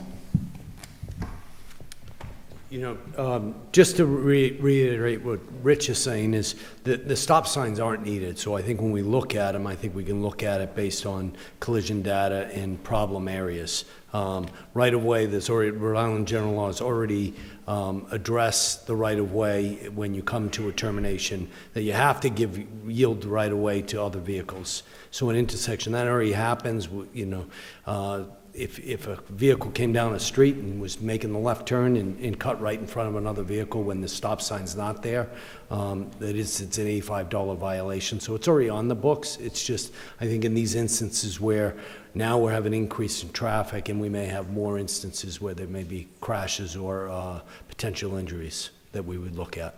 Statute says we have to use our directional blinkers too, and we all know how that goes. We use them. I know you do. We also have a much greater use in some of these areas too. So the traffic volumes are going up, so it's just a little different than it was back when these were originally platted. So. Thank you. Rich, do you have any plans for a stop sign at Railroad Street and Church Street next to the bike path? So on Church Street as a three-way stop? Yep, at the three-way, yep. Well, potentially. I mean, those are things that we look at. When we do that, it's more of an analysis. So we have to look at traffic volumes, and again, we look to the manual uniform traffic control devices. And if you have similar volumes on both of the streets, and there are standards that we have to follow, and then yes, I mean certainly we can look at that. And your line of sight is also going to be, so if you're coming down on Church, that's going to be limited the way the crest is there, so that would be something else to look at. Fair. I always felt it was a little bit iffy when someone would be coming out of the bike path onto Church Street and looking left and right. There's no stop sign, so that's why I bring it up. All right. So this is another public hearing we have here. So if anyone in the audience is interested to speak on this item here, the adding of the stop signs, I invite you to come on up. Just like the other public hearings, we just ask that you introduce yourselves, and we limit you to 5 minutes. So with that said, first come, first serve. Come on up. All right, seeing none, do I hear a motion to close the public hearing? So moved. We got a motion. Is there a second? Second. Any discussion? All in favor? Aye. All right, the public hearing is now closed. Do I hear a motion on item 9B? Motion to approve item 9B. Second. All right, we got a motion and a second. Any discussion? All in favor? Aye. All right, that passes. Thank you, Chief. Thank you, Rich. Thank you. All right, it's now going to bring us to new business. Item A is a resolution adopting citations recognizing Elizabeth Betsy Babcock, Account Clerk 1, and Steve Babcock, Auto Mechanic 2, upon their retirement after 23 years of dedicated service to the town of South Kingstown. Those two are not presently here tonight, so we will continue this item to the next meeting. But congratulations, and if you're watching on YouTube, so just wanted to let you know, Steve and Betsy Babcock. All right. And thank you for 23 years. So we'll continue this item to the next meeting. Mike, do we need a motion to continue it, or? All right. All right, it's going to move us to item B, discussion of the South Kingstown High School cost reduction strategies and potential action authorizing the possible use of advanced reimbursement pay-go funding for additional project contingency. Jim Manny, I'm going to go to you to start this one off.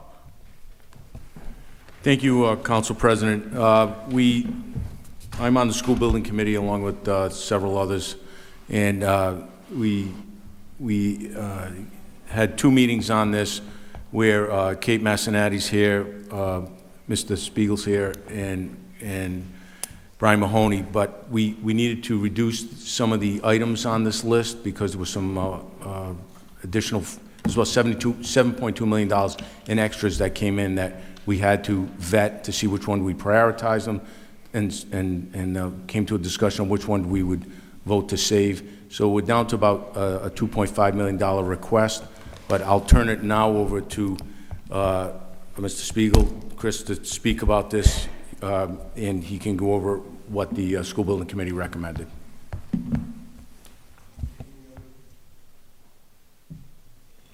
Good evening, everyone. Nice to see you, and Happy New Year again. We're here before you tonight to talk about advanced reimbursement funding for several scope items at the new high school as part of that project. If this group remembers, we came back before this committee in December and provided approximately 8 items that we would like to discuss in terms of ways to bring the cost of the high school project down. The vast majority of those were accepted by this committee. Those included a redesign of the underground infiltration to retention ponds, deletion of the interior walking track, a facade adjustment, the geothermal loop. That brought our project down to approximately a $2.5 million overage, as the following scope items were not accepted for deletion from the project: the auditorium balcony, the choral room, reducing the classroom perimeter by 12 inches. We've also included fire inspection fees. Fire inspection fees in most municipalities are waived. However, with the nature of South Kingstown and the shared use of the fire departments, we're holding that money, approximately $548,000, in case there is no adjustment down of that number. So the ask before you today is approximately $2.44 or $2.5 million of advance reimbursement funding to be front-loaded into the project. Now, why are we coming to you today to ask for this when we've got substantial contingency of approximately $10 million on the project that's unallocated to everything else? The reason for that being is that these are elements of the design that need to move forward now in order for us to maintain the project schedule. As I mentioned, we do have $10 million of contingency on this project. So the idea would be that contingency can repay the cost of this project as we move forward. With that being said, you've heard me mention multiple times that we are not comfortable with releasing contingency to fund scope adjustments of a project at this stage of the design. The reason for that being is lessons learned from Newport and other communities such as Cranston, where scope contingency is reduced to cover scope. They end up with situations of unforeseen circumstances within their project site. They now have to cover those with money that they don't have because they aligned it with scope in the future. The reason, so that is why we are here before you tonight, is to request that you make available to this group advanced reimbursement funding of $2.5 million, with our intention to keep the project moving forward and to repay that money with unused contingency at the back end of the project.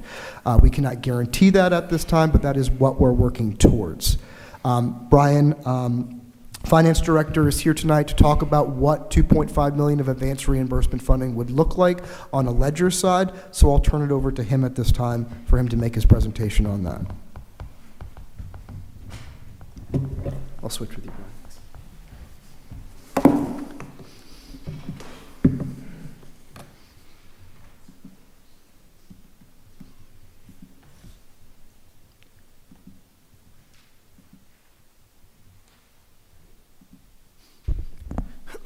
Good evening. As Chris mentioned, I was going to walk you through the advanced reimbursement funding program that's available to the town for this project through the state of Rhode Island. Advanced reimbursement funding is available through the School Building Authority at RIDE. Funding is available through this program and by the base reimbursement rate, and the base reimbursement rate for South Kingston is 35%.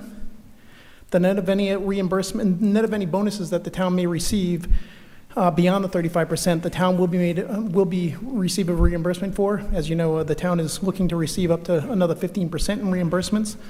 Those reimbursements will be made available to the town at a later date when and if the town is successful on those reimbursements. At this time, the town has been authorized for advanced reimbursement funding up to $9,748,398. Guidelines for how to use the advanced reimbursement funding. It can only be used on project-related expenses. It will not increase what is already been made available for state aid reimbursements on this project, and advanced reimbursement funding is available through June 30th, 2027. How it works. So again, the advanced reimbursement funding, the amount that we talked about, the $9.7 million, that is paid and made available to the town through 35 cents of every dollar that the project-related expenses that the town incurs, up to almost $28 million, the $27.8 million. And then you'll see the calculation underneath, 27.8 times the 35%, and then you get into the advanced reimbursement amount.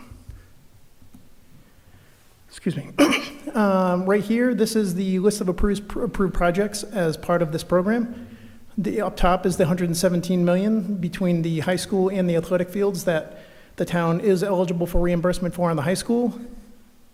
And down below is the $32 million disseminated between the various other school buildings that the town is available for reimbursement funding on, totaling $150 million. Again, on all of these projects, the town is currently available 35%, and we're anticipating an additional 15 to 50%. In terms of the guidelines, projects can be submitted for reimbursement individually or grouped together. State aid reimbursement occurs in the fiscal year after the following year after submission. Once reimbursement begins on a specific project, no additional bonuses can be added in later. And that's why it would be best to submit projects once the high school project is completed and we know we have an answer on the bonuses we will be seeking. Chris detailed this earlier, but again, this is a breakdown on the ask in terms of the 2.5 million, the breakdown of what that entails. So you see the various projects that the town would like, the school building committee would like to add back in using this funding. Again, a total amount of $2.5 million. Excuse me. So on the top left-hand portion of the screen under option 1, you're going to see the project amount of 150. Underneath that, the next 3 sections, I have 2 slides that are very similar. I should say first, I'm sorry, this slide is what we're currently viewing as funding right now. So this is no pay-go funds being used. So you'll see under, again, on the left-hand portion, the reimbursement eligible, that's that 117 million. Non-eligible to get to the, yes. Do you happen to have copies of this for us to see? I'm did. having difficulty seeing Yeah, up I there. printed out copies. I forgot the executive session started so early, so I didn't get them up here in time, but I do actually have copies. Having Okay, copies thank is you. good. Yeah.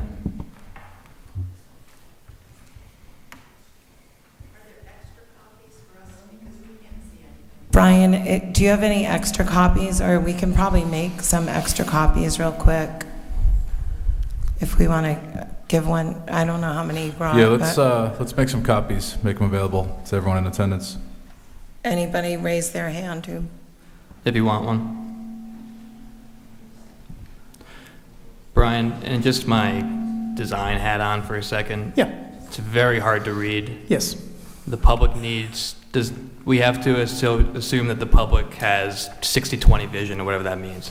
You know, they cannot see it, right? So on a lot of your slides, a third of the slide is big font, 5 words.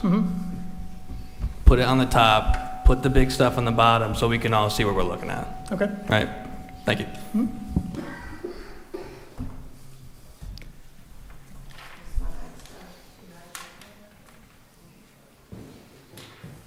Do you want me to hold off on the copies or keep going? Or?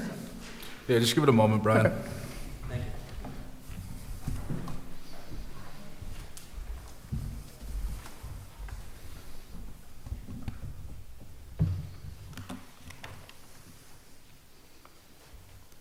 And Brian, could you send this to us digitally? Yes. And this is similar to what you presented at the school building committee this past week? It is. I'm glad you took Luke's advice and put the 2 high school project and the Curtis Corner project together, because that's much more clear.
Brian, eventually I'm going to ask you to talk about the benefits of individually submitting for reimbursement versus group together for the audience. Thank you.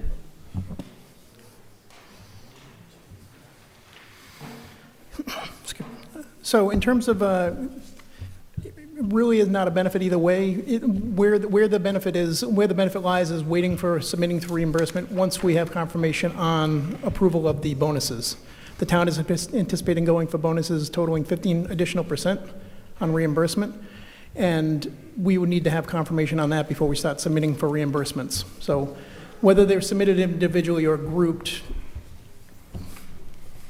there isn't a huge difference either way. It just should come after we get confirmation on the bonuses. No worries. We'll just wait till Councilwoman Alley's back and, Okay. thanks.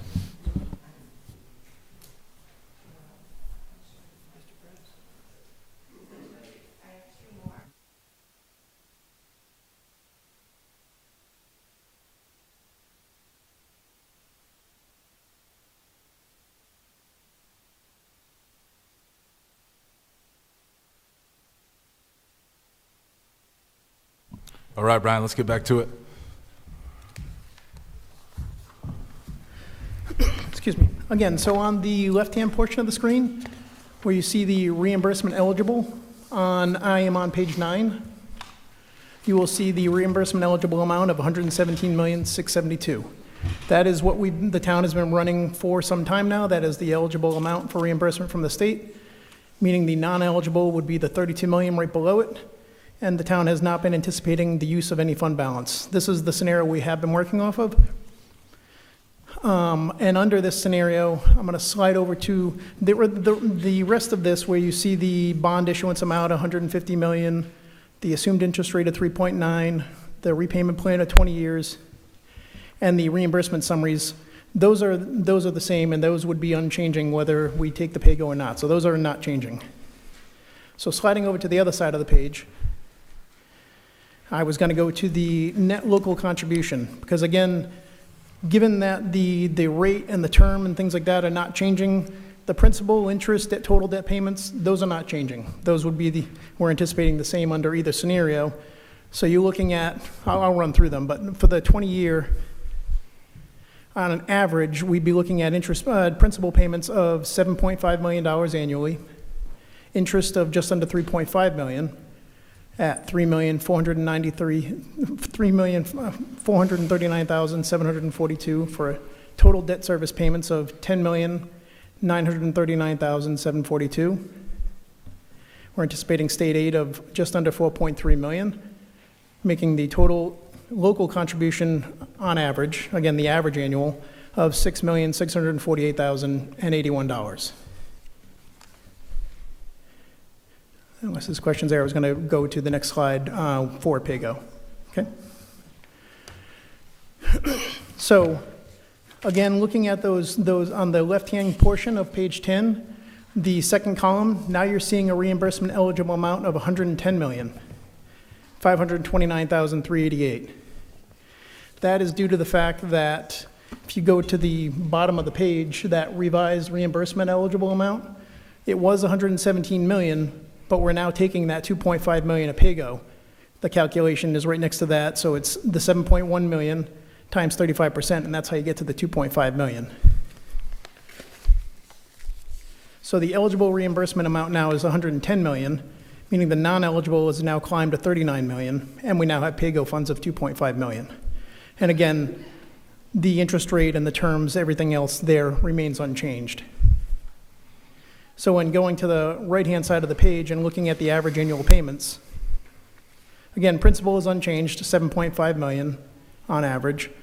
Interest unchanged at $3,439,742. Total debt service payments then not changing, $10,939,742. This is where state aid changes slightly. State aid on average now is $4,048,115. And you're seeing a local contribution annually of $6,855,627.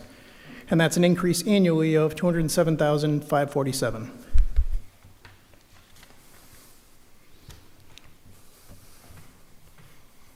All right, thank you, Brian. And finally, I just didn't know if there were questions there, sorry, I was pausing. Finally, just the impact. Again, we've been using as part of this plan to raise an additional $207,000. I use the current year as a baseline, that's the year we have. To raise another $207,000 in the current year, that would be a 4% increase, going from 1105 to 1109. That would raise $270,000. The impact of that increase, the 4 cents on the median assessed value home of $468,300, would be an increase on an annual, on that year of $19, from $5,175 to $5,194.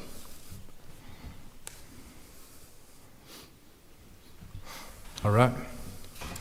Wait, before you go, Brian. Yep. Get some questions up here. Okay.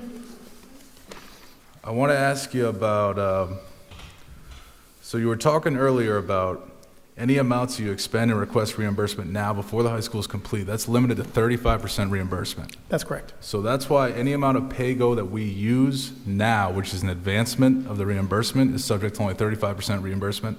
Right now, pay-go, we can actually get the bonus on. If we do achieve the bonus credits, we will get the extra 15% on that.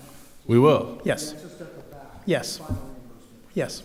They'll only, excuse me, we'll tag team this, but, so they'll only give you 35% upfront because the project hasn't been completed, so they can verify that you've actually completed all your eligibility for your bonus points. Once you've achieved substantial completion and you submit your larger project for reimbursement, that additional 15% gets tacked on. So does option 2 account for that additional 15% that could be Yes. sought after completion of high school? It does. Yep.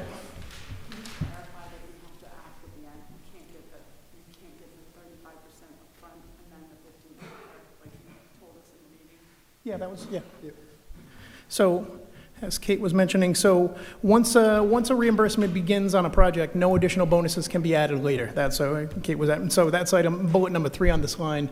So if we do seek reimbursement on, say, one of our repairs and renovations before we're successful on the bonuses, that would only be 35%. So it would be beneficial to wait until after we do know the status on the bonuses. Okay. So in terms of potentially allocating monies toward capital investment at the other schools, it makes sense to do that and request reimbursement after high school is completed so we can maximize the amount of reimbursement? Correct. Could we theoretically make the improvements in the near term, within the next year or two, but then request reimbursement after completion? We can. To get the full amount? Yes. Okay. And to your point, sorry, I was jumping around. I was speaking to Kate. On slide 10, where you see the state aid amount of $81,682, 291 under state aid on the right. Yep. That number was actually about $80 million. If you take that $7.1 million that we're using for additional reimbursement, that times 15% gets you $1,071,000, I think, and that's how you get to the state aid number of $81,862 there. I have added that 15% back in. That's where the 15% Yes. being sought after completion is accounted for. Yes.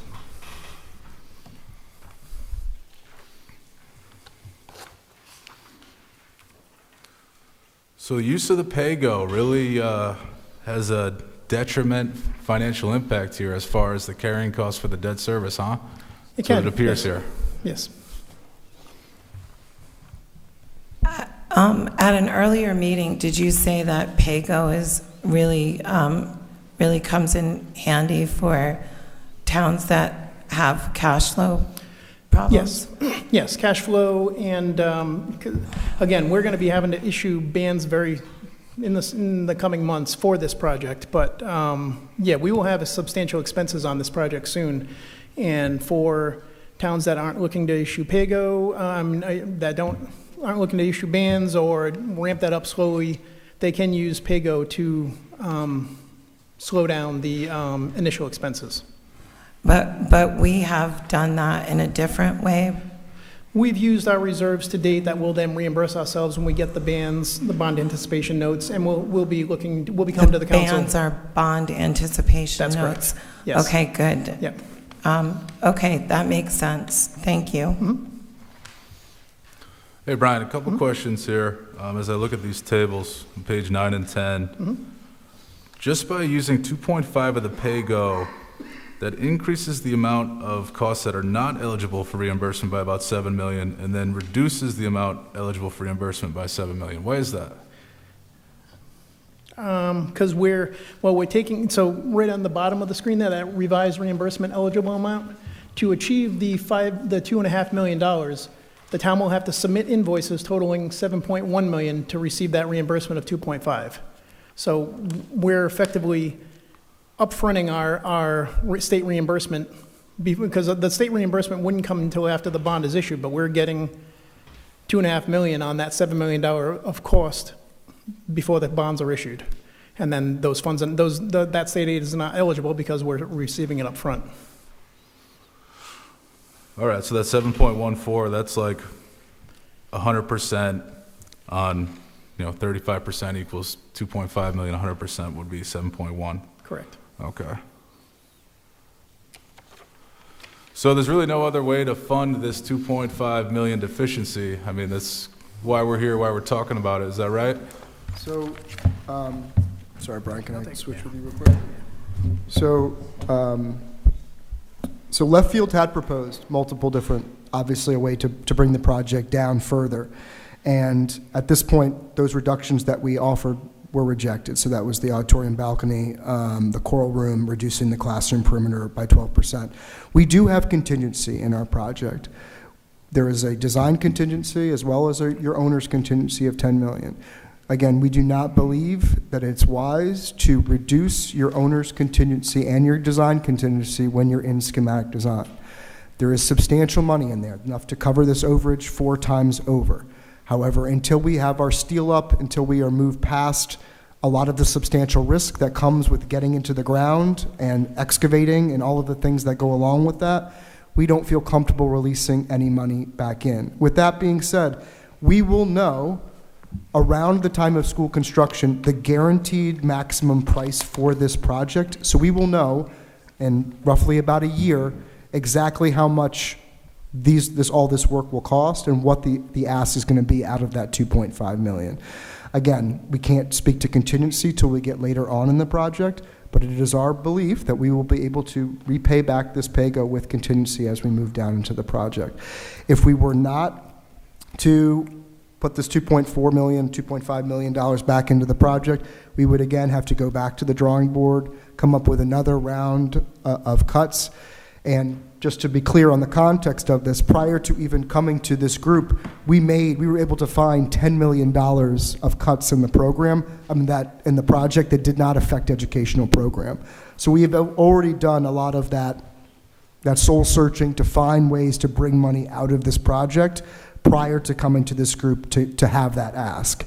So if we were to reject it today, we would essentially be having to, there'd be substantial redesign effort in order to figure out another way we'd be redesigning the auditorium, there'd be a lot of work to be done, and I certainly don't think that we'd be able to get there, that 2.5 million, without cutting additional scope. So we'd have to find, it would come at the cost of classroom spaces, it would come at the cost of special spaces like construction tech labs and things like that. We'd essentially come back to you with program spaces that we require to cut. I know we did discuss bringing in the perimeter of the building by 12 inches, and what did we do? It was like... you rejected that, so... I thought we were going to look into that. We did, yeah, I thought the direction from this council was see what the teachers say, see what the administrators say, and right. And it was a pretty substantial no okay. From them, yeah. All right. So there has been some interest in the audience who wish to speak and come up, ask some questions, so we're going to allow for that. So anyone in the audience who wants to speak on this item, I invite you to come on up. We'll treat this how we do with any hearing or communication from the public. We just ask that you introduce yourself, and we'll limit you to 5 minutes. So with that said, if anyone wants to come up and speak on this, come on up.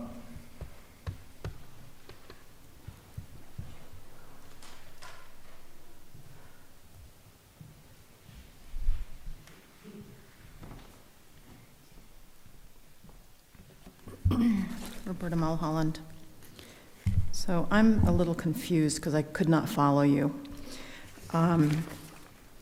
So on page 6, you have the $150 million that includes the high school, the fields, and all the renovations and repairs to the 5 schools. So this list is what has been approved by RIDE that is eligible for reimbursement.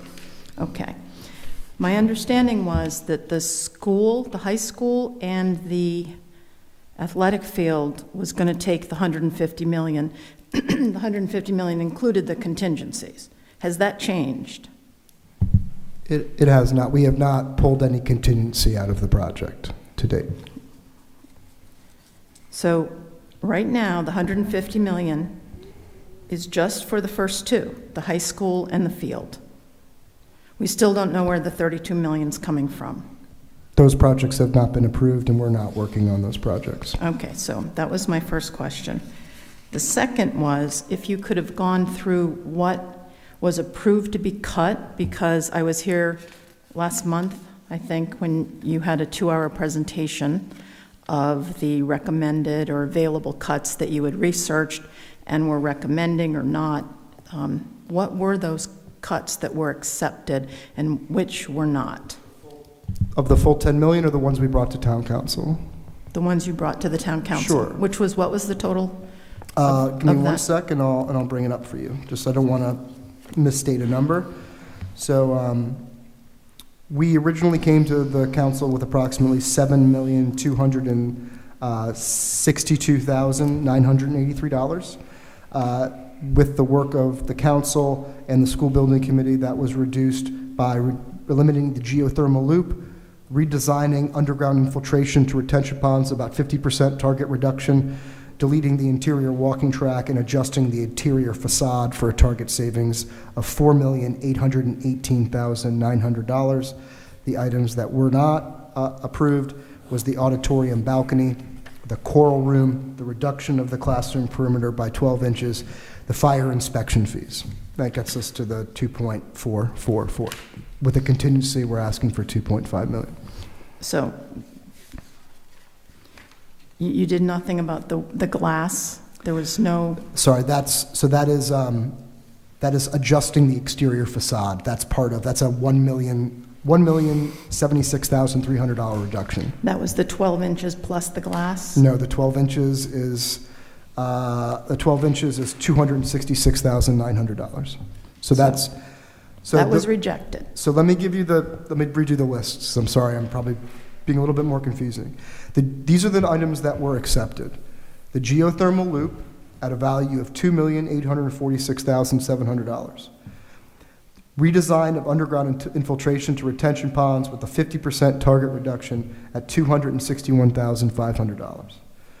A deletion of the interior walking track, $634,400.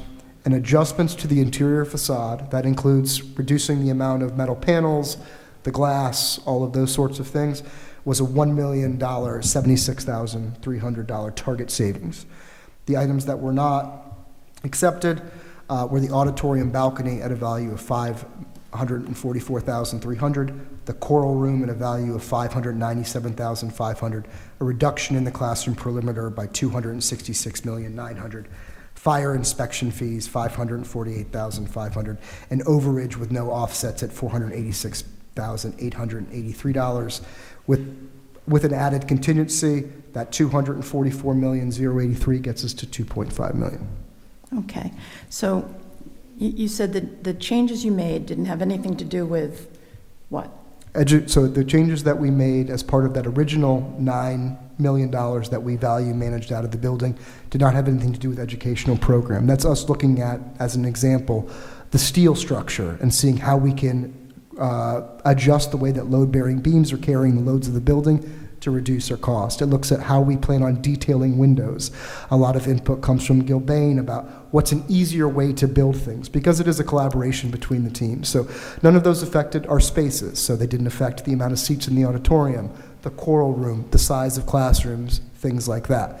These items that we brought before the school building committee, for the town council, all have programmatic effects. So that's why we brought them to the town council for their opinions, because these are programmatic. Even though, reducing the seats in the auditorium by not having a balcony, that's a programmatic effect.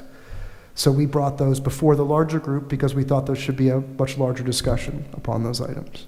So how many value engineering sessions have there been so far? Because you had mentioned to me there'd be 3 big ones. Oh, so there's... I called it value engineering, but I know you call it something else. There's 3 design check-ins. Schematic design, where we currently are at right now, design development and construction documentation. If we receive approval at the school building committee on the 16th, we'll be seeking approval from the school building committee to submit the first of these checkpoints into the Rhode Island Department of Education. We also have to receive school committee approval for that as well. So that'll be our first, and then town council. So that'll be our first check-in, and then we'll have another series of check-ins as well. The second would be a design development submission check-in. Which is the next stage after you submit the... Correct. What you have right now to RIDE coming up? Yes. All right. I'm just wondering, why did it come in 10 million? Why are we 10 million over to begin with? So a second round of visioning and programming was done as part of the Stage 3 process, as is required by the Rhode Island Department of Education. And during that visioning process, certain things came up that didn't come up during the original submission. So that's one reason why. The second reason why is we do have a new architect on board. Some things change from design to design. So those are the two main reasons, is that additional educational programming took place with further identification of wants and needs, as well as a shift between architecture firms resulted in a different overall design, which has plus or minuses in terms of cost.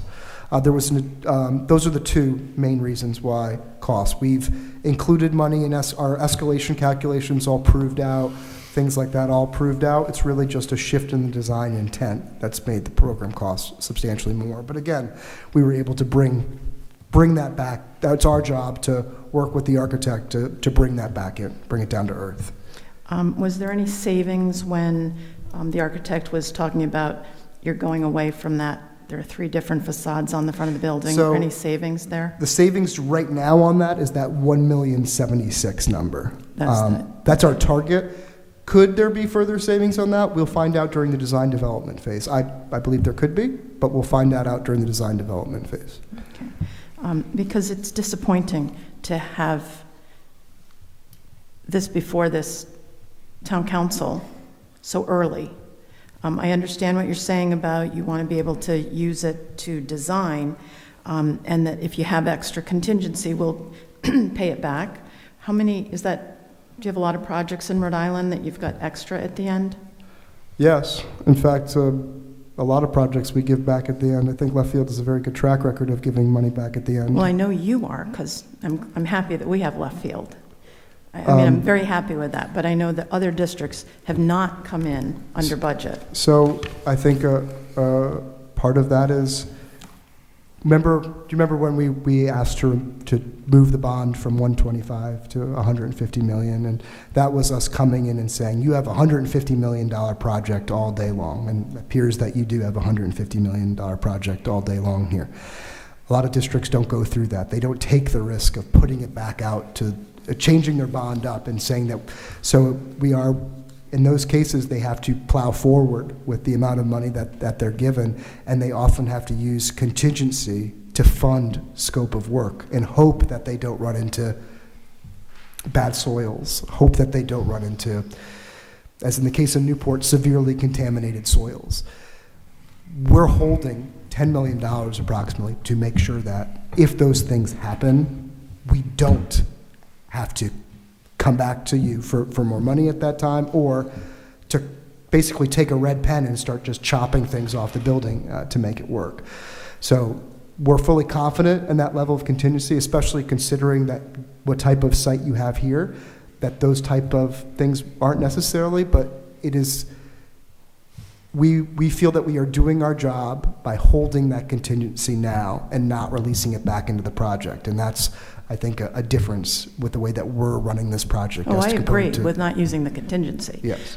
So do we still have a $150 million project, or do we have a 152.5? So, this is going on quite a good, some good questions, but Chris, if you could be concise, we want to see if there's other people in the audience who do wish to speak. Feel free to answer that, and then we're going to move on. So if we use all of the, I think there's approximately across the project about $13 million in contingency. If we use all of that, it's a $152 million project. If we don't use all of that, it's under 152, obviously. Thank you. Mm-hmm. Thank you.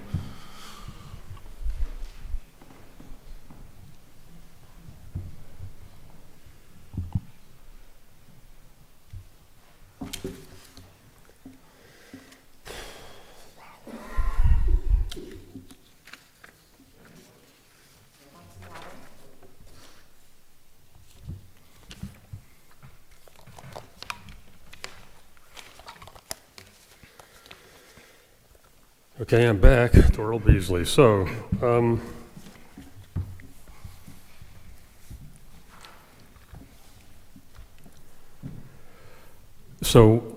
when this was started over, the first iteration was a building of approximately 144,000 square feet. We're now at a building of 160,000 square feet. The deletions that have been talked about, the geothermal, the retention pond, the building perimeter materials, fewer windows or whatever, and the walking track, the elevated walking track. In total, that's $4.8 million.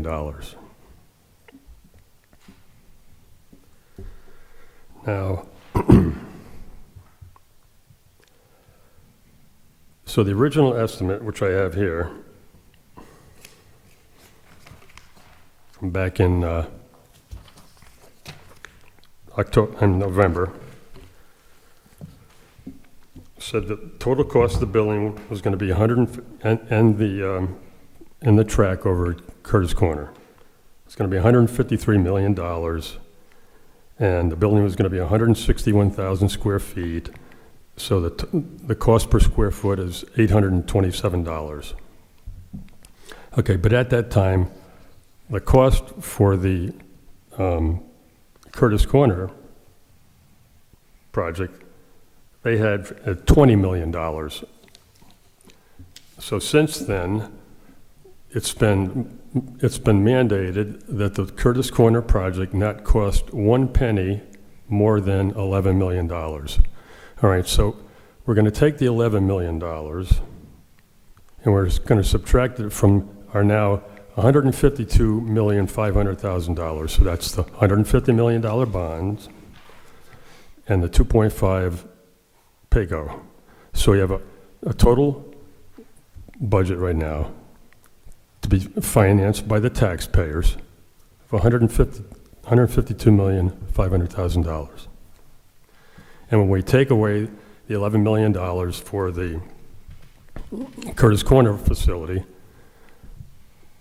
the total now is $141,500,000.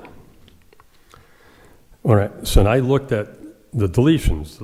In the deletions, there's only one deletion that has anything to do with square footage, the amount of room inside the building, and that's the elevated walking track. And I believe when they had the elevated walking track, that also allowed them to have a second story area above where, on the east end of the building, where down on the first floor, it's going to be like your wrestling room and that kind of stuff off of the gym. So let's say we took away 100. Let's say we took away like 100 and let's see, how many square feet would that be? About 1,400 square feet. So we take away 1,400 square feet, approximately. So now we divide our new square footage and our total cost.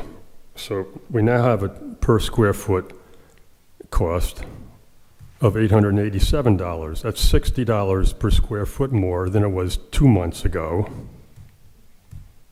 7% increase in 2 months. And the per square foot cost of the building, which is 16,000 square feet bigger than we were told it was going to be originally. And we're just supposed to sit here and go, oh yeah, that's fine.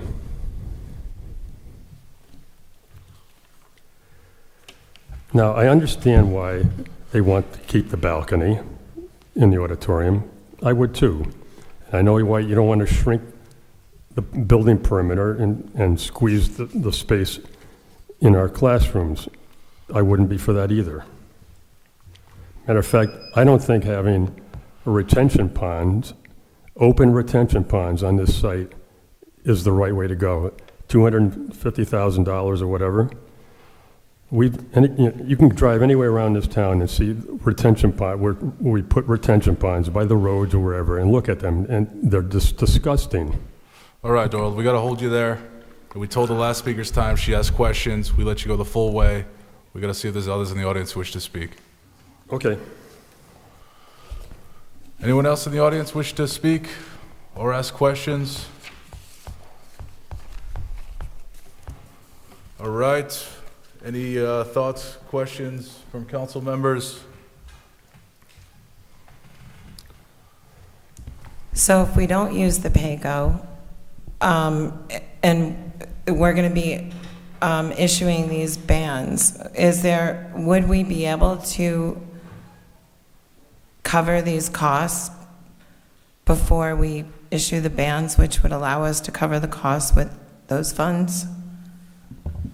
So we'll have the ability to do bond anticipation notes up to the value that's been authorized for the bond, so 150 million.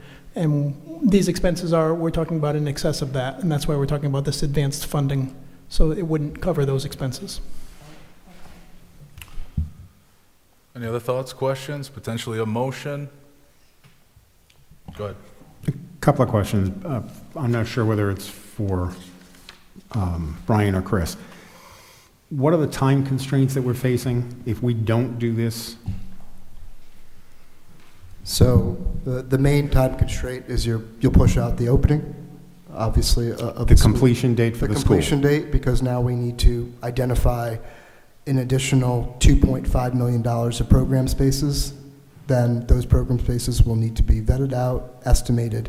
They will need to go back before the school building committee, school committee and town council again, for their approval. Again, the reason that these items were selected was because we felt that they had the least programmatic impact compared to some of the other options that were on the table. That's why we brought these 8, for lack of a better term, these 8 options before the group. So that is, the main thing is but again, if I'm shifting the design back, I shift my construction start back, I get us, we're in place to be in a good place in terms of when we're getting our subcontractors. I'd just like to remind, for those that maybe don't know, I know this committee does, that we are competing with an additional $1.2 billion of work in Rhode Island.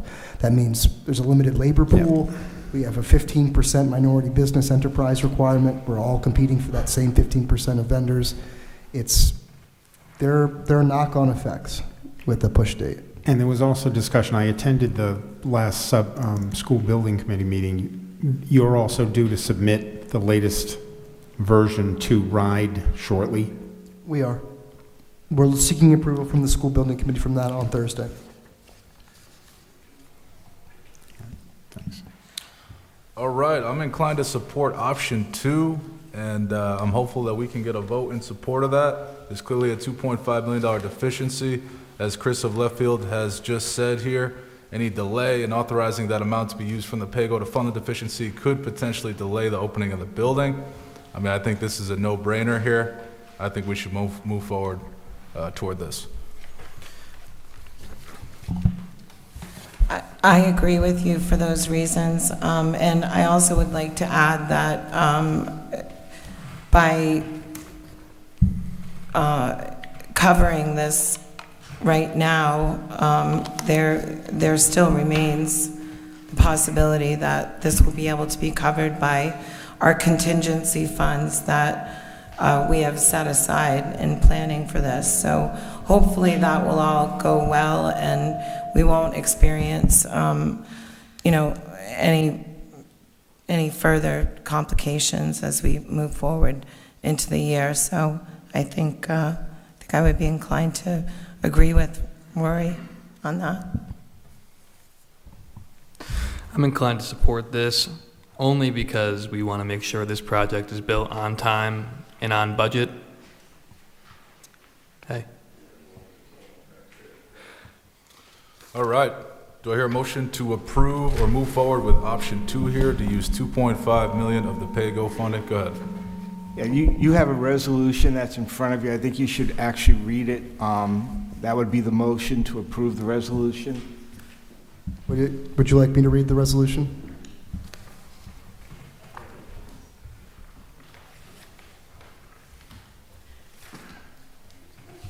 Yeah. I will move a resolution authorizing pay-go advanced reimbursement funds in an amount not to exceed $2,500,000.00 for additional project contingency to be used for critical educational and programmatic needs as further described in the memorandum from the chair of the school building committee to the town council dated January 13, 2025, entitled Ride Pay-Go Advanced Reimbursement Request. All right, we got a motion. Do we have a second? We have a motion and a second. Any discussion? All in favor? Aye. All right, that passes. All right, it's now going to bring us to item C, new business. Mark Russo, come on up.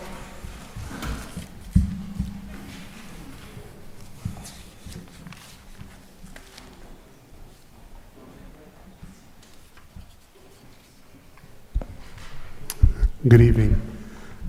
This is a resolution authorizing an award of bid to Cold Masters of Cranston, Rhode Island for the boiler replacements at the Peacedale Library in an amount not to exceed $83,968, and the Public Works Garage in an amount not to exceed $60,474,000.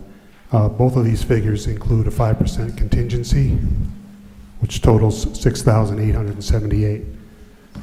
The Peacedale Library boilers were installed in 2013, and they have failed completely. So we're holding them together with duct tape and glue to keep the heat on. So this would be an emergency repair there. The highway garage, that boiler is 50 years old.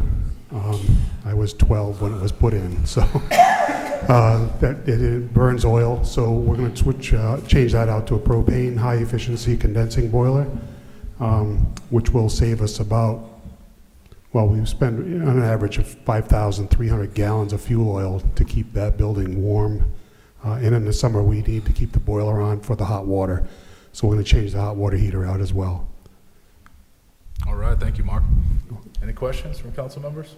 Was Cold Masters the lowest bid? It was, yes. Out of 4 bidders, they were the lowest. Thanks. Do I hear a motion on this item? Oh, sorry. Just to clarify, I read your memo submitted to the council on this. Cold Masters was actually the low bidder substantially. It was like $8 or $9 million difference. Not million. Hopefully it wasn't millions, because we've been talking about millions for a while, right? So. Yeah, you're right. Sorry. Yes, the next highest bidder was $146,000 for the incomplete job. So yeah, it was like 10,000. Yeah. Thank you. You're welcome. Motion to approve item 10C. Second. All right, we got a motion and a second. Any discussion? All in favor? Aye. All right, that passes. Thank you, Mark. Thank you. Rich Bourbonnais, come on up.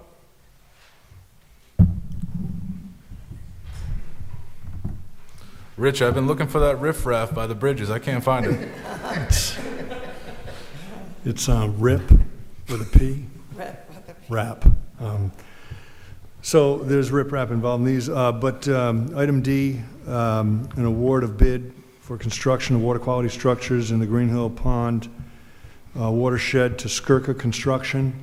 I've been in and out here on this project for a number of years. The design work was completed. We recently received the $250,000 grant from Restore American Estuaries, and that's being put towards construction.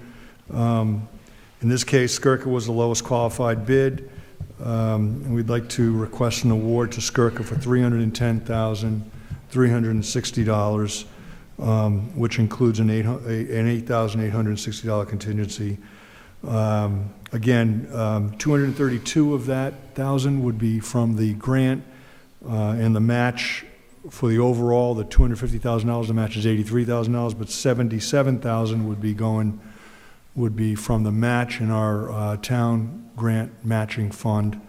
And the next item, can I roll right into it? Because it'd just be easier that way. So item E is to extend Woodard and Curran's contract to do some of the construction admin that's required. They'll review, they'll do shop drawings, things like that, and they'll also be involved in inspection. So their cost was $22,640. So that rounds up the total, the amount awarded as part of the grant and as part of the match. All right. Any questions for Rich on these? Motion to approve items 10D and E. Second? All right, we got a motion and a second. Any discussion? All in favor? Aye. All right, those pass. Thank you, Rich. Thank you. Terry Murphy, come on up.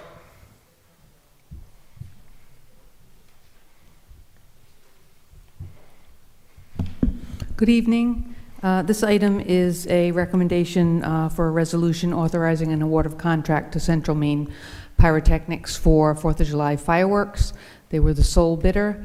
This vendor has provided the fireworks display for the past 4 years for the town, and I have recommended awarding the $23,000 bid for this company. Nice. Yeah, the fireworks are always so awesome. Are we going to have music during them this year? Maybe. Okay. Usually we do have a little music in the background. I know we have There's varying schools of thought on whether or not music I know. should happen. So Right, yeah. One of the greatest events of the year. Can't wait. it's always a good one. We'll just keep our fingers crossed for Mother Nature to cooperate. Yep. $23,000, is that up from last year? That's $1,000 over last year. We paid $22,000, so we are going up. We did anticipate an increase in the cost of fireworks.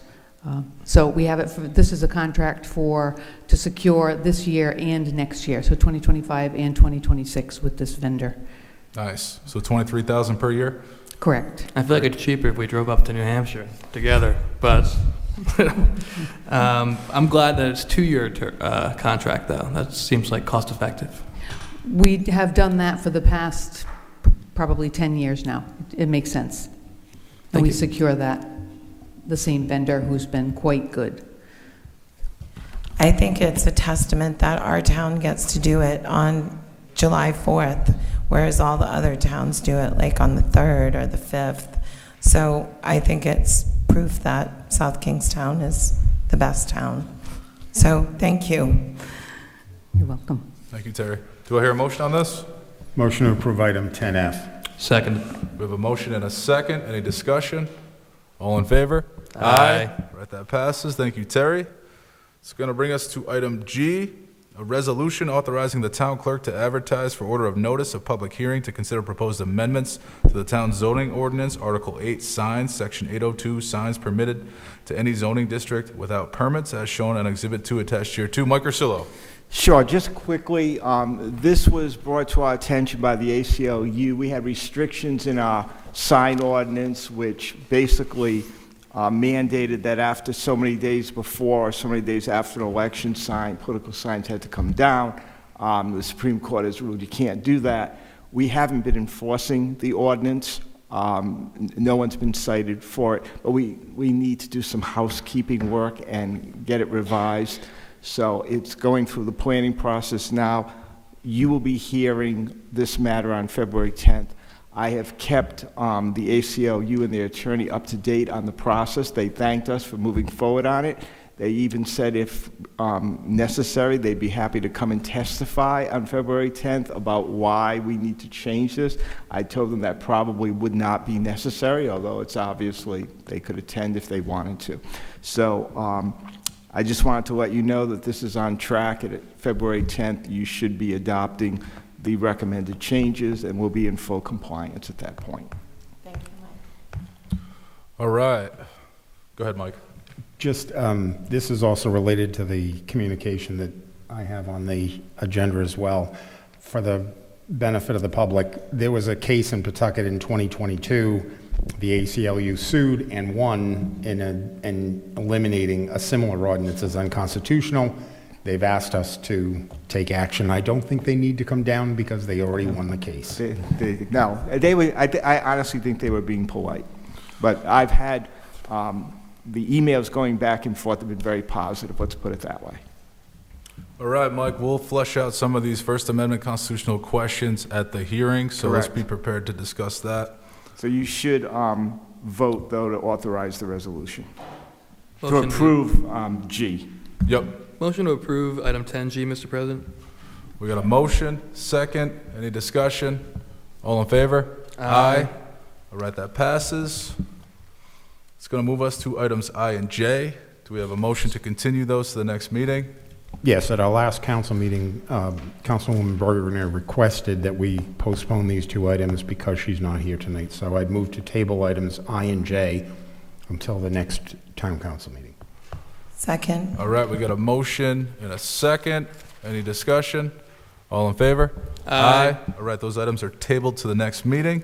It's going to bring us back to public comments. So anyone in the audience who hasn't spoken yet who wishes to speak on any matter, I invite you to come on up. We'll just ask you to introduce yourself, and we'll limit you to 5 minutes.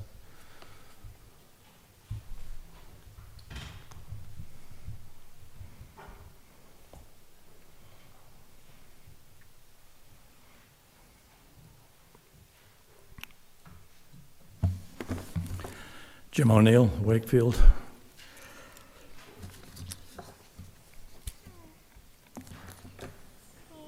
Last December, we had a joint meeting with the school committee. Last week, you did most of your capital projects. And I come away with what I mentioned to you before, council members, that we have a very expensive high school. The voters approved, that we're all trying to get through. And as someone says, hopefully priced correctly and built on time and built under budget. But there are too many confusing things going on here. I'm worried that I wish a couple of things would happen here, and I wish you would ask the school committee what we need to start doing, and you can start doing it now. As you know, the fiscal 25-year budget, we had a March meeting last year in July for the final adoption.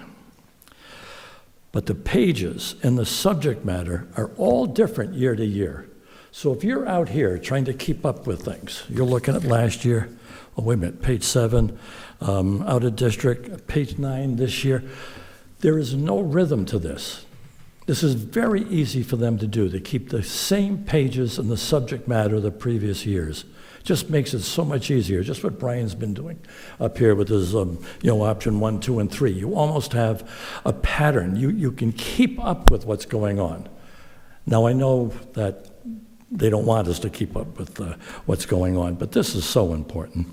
I really wish you'd do it. And believe me, I have I've got all the fiscal years here, every December meeting. I can give you 3 different numbers from the adoption last summer for ESSER. I can give you multiple numbers for the funding numbers. You know how much fun you had last week, Tuesday, with everybody trying to figure out when the CFO told Mr. President and the council that, we've got, $4,486,000. We adopted $3,800,000. And in that $3,800,000, we had encumbrances and general fund of $1.1 million. You cannot work these numbers out, even with a July into December. We just have nothing to compare without having to go home, look at these meetings, and try to figure it out. It's impossible. So I'm just asking very simply for a rhythm with the subject matter and the pages on that joint meeting you put together every December, and obviously the adoption time, whether it's April. Last year it had to be July with the bond meeting, the bond vote in May. So if you'd please do that, it's incredibly important. And I do think, hearing tonight, at some point we're going to have to look at maybe the fund balance at the town. $2.5 million here, $5 million there. We may have to use that at some point just to But with this razzle-dazzle going on now, you know how angry I am because I thought we had a 143,900 square foot building. So do we have a $725 bid? Is there an $850 square foot bid? I'm talking square footage here. I mean, this is unbelievable. You cannot catch up with this. Did we just throw ourselves to the mercy of the bids originally with the square footage cost here?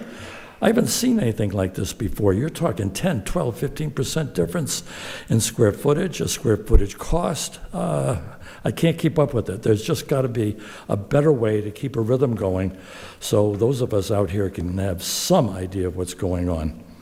And just a couple other things. Mrs. Bergner brought it up last week. I'm glad to see this tonight, a lot of public involvement. I think I'm really happy to see Doral got a chance tonight to talk in other nights about geothermal, but the key thing was the other night, he wasn't able to, I call him the father of geothermal ideas for the high school. He wasn't able to speak to the issue when others were bringing it up over the 2-hour period. I also want to be able to have the Rhode Island housing down here. I've talked, again, a number of times about how do we figure out pilot programs? How do we figure out who's going to be holding the bag when they redo let's say Champaign Heights? What's going to happen?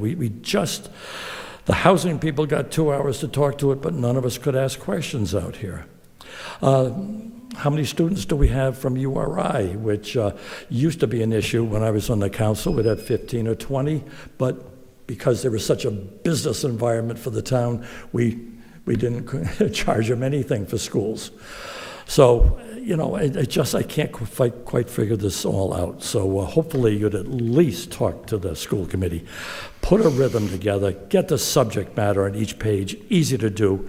And I think you really should have a much stronger warning for them that, hey, you got your high school, you really need to sharpen your pencils for the budget this year, because it's not going to be pretty. And the other thing, I was hoping you listened to, Mr. President, last year, last Tuesday, you brought up, after the announcement of this wonderful fund balance for the schools, you brought up, and we still have the surplus to go. And I looked over at the CFO, and he said, I just saw him talking to himself, just shaking his head like it was not going to happen. I know you're expecting a surplus. I'm expecting that surplus. You held his feet to the fire, and he said many, many times he was confident, at least 50% confidence in that surplus. So I don't know why we're not seeing it. And the last thing that I'll leave, the last 5 years, fiscal years, we've had to let go over 75 FTEs from 460 to 385. What's that? 75 of them, 460 down there. You're talking $8 million there. And Mr. President, you brought up numerous times where'd the $1.5 million go from the closed schools. I brought up those 7 unbudgeted positions that were budgeted but not filled, another $700,000. There's $10 million there for just money out there that half of it would have been used for salaries, health care, steps, everything else. Where's the other $5 million? And that's what I wish you'd really start to consider here in the future. All right, thank you, Jim. Thank you. All right, anyone else wish to speak before we move on?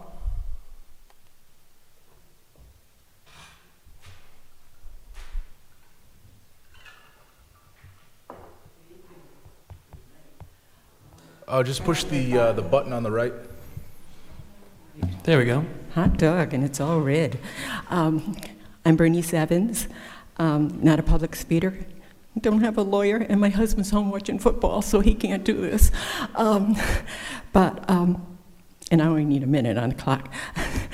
I saw where you're talking about, or on the Wakefield School, and making that a park, an open park.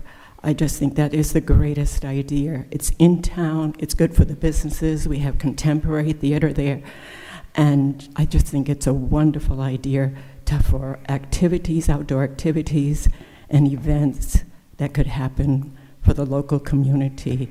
and they have access to playground material and track. Thank you. Thank you. All right, anyone else in the audience wish to speak? Hold on, who hasn't spoken yet? Just want to say, if you're here for a certain item, and you have not been the person to send in the communication, we invite you to come up now. When we get to communications, we're going to limit the speaking to the person who sent the email correspondence to request to be on the agenda.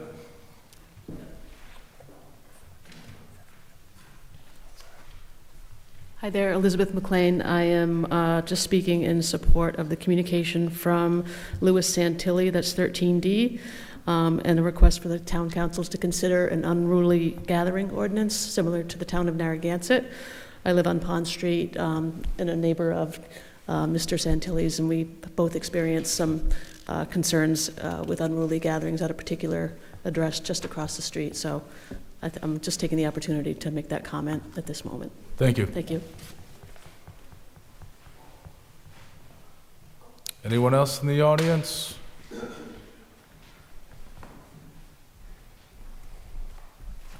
Good evening, Lauren Fogarty, Wakefield. I'm just going to give my support for the communication from Kenneth Burke in regards to the 250th committee here in South Kingstown. I currently serve as the program coordinator for the Rhode Island Semi-Quincentennial Commission. For those of you who are not here for my presentation, October 10th, 2023, we're approaching the nation's 250th birthday, the signing of the Declaration of Independence in 2026.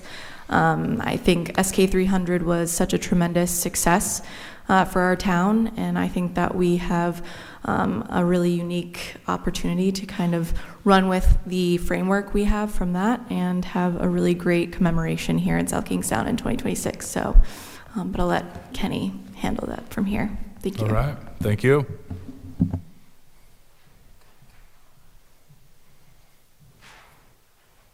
Oh, wait, Ken, we're not at your item yet. Anyone else in the audience wish to speak? All right, we're going to move on now. Town Manager's report. Jim. Mr. President, the first thing is the School Building Committee. We were supposed to have a meeting this Thursday. It's unsure if we're going to have it this Thursday, only because several members will be at the trust dinner on that night, so we might have to postpone it for weeks. But we'll post that once we know the exact date and time, whether that meeting stays or gets changed. Second thing is, there's another item, the hazard mitigation plan. The town's in the middle of a hazard mitigation plan, which is required by law, and we do have grant funds to get it done. So what is a hazard mitigation plan? These are actions taken to help reduce or eliminate long-term risk caused by hazards or disasters, such as hurricanes, flooding, wildfires, and natural disasters. The reason I bring that up is that one of the requests by REMA, Rhode Island Emergency Management, is that we do a survey. So these are right over here. You can take them on your way out, and there's a link there to have the survey. It's also on our website on the Planning Department, and also there's a news flash for that. Third item is we've had some especially very cold weather in the past 2 weeks, and a question came up by Councilmember Wedgemont about the plan that we have for assisting people that are homeless in our town.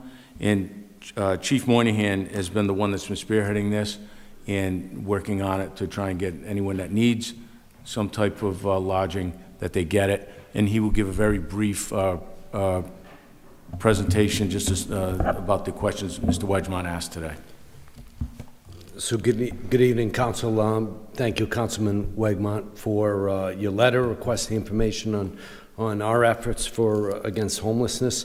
I'd like to begin by clarifying just terminology. And when we look at homelessness, I think we look at it as sheltered homeless and then also unhoused. So in review, in speaking to the Welcome House in Russ Partridge, we look at, while homelessness is a growing problem in not only our community, in all communities, but here in South Kingstown, there are approximately 10 to 12 sheltered homeless that we've identified over these last couple weeks where we've had the frigid weather. And then we also have another 6 to 8 that are unsheltered. So the unsheltered or unhoused would be individuals who are residing there in their vehicles or in tents in the woods. And they're doing that basically on their own choice of doing that. Mr. Partridge and his team do an exceptional job at the Welcome House.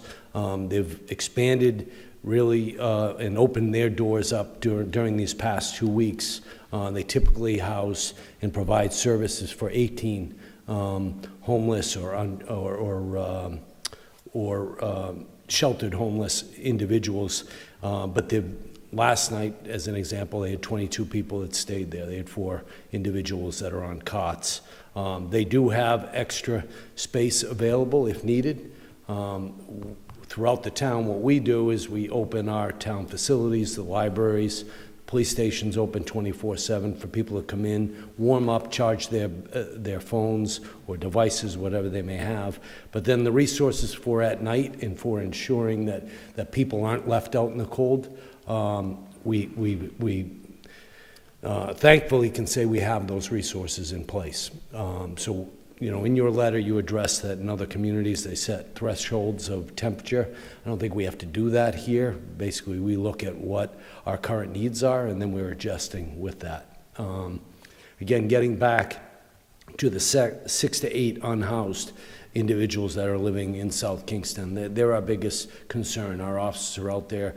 They are frequently checking the places, whether it be the parking lots or where they are staying.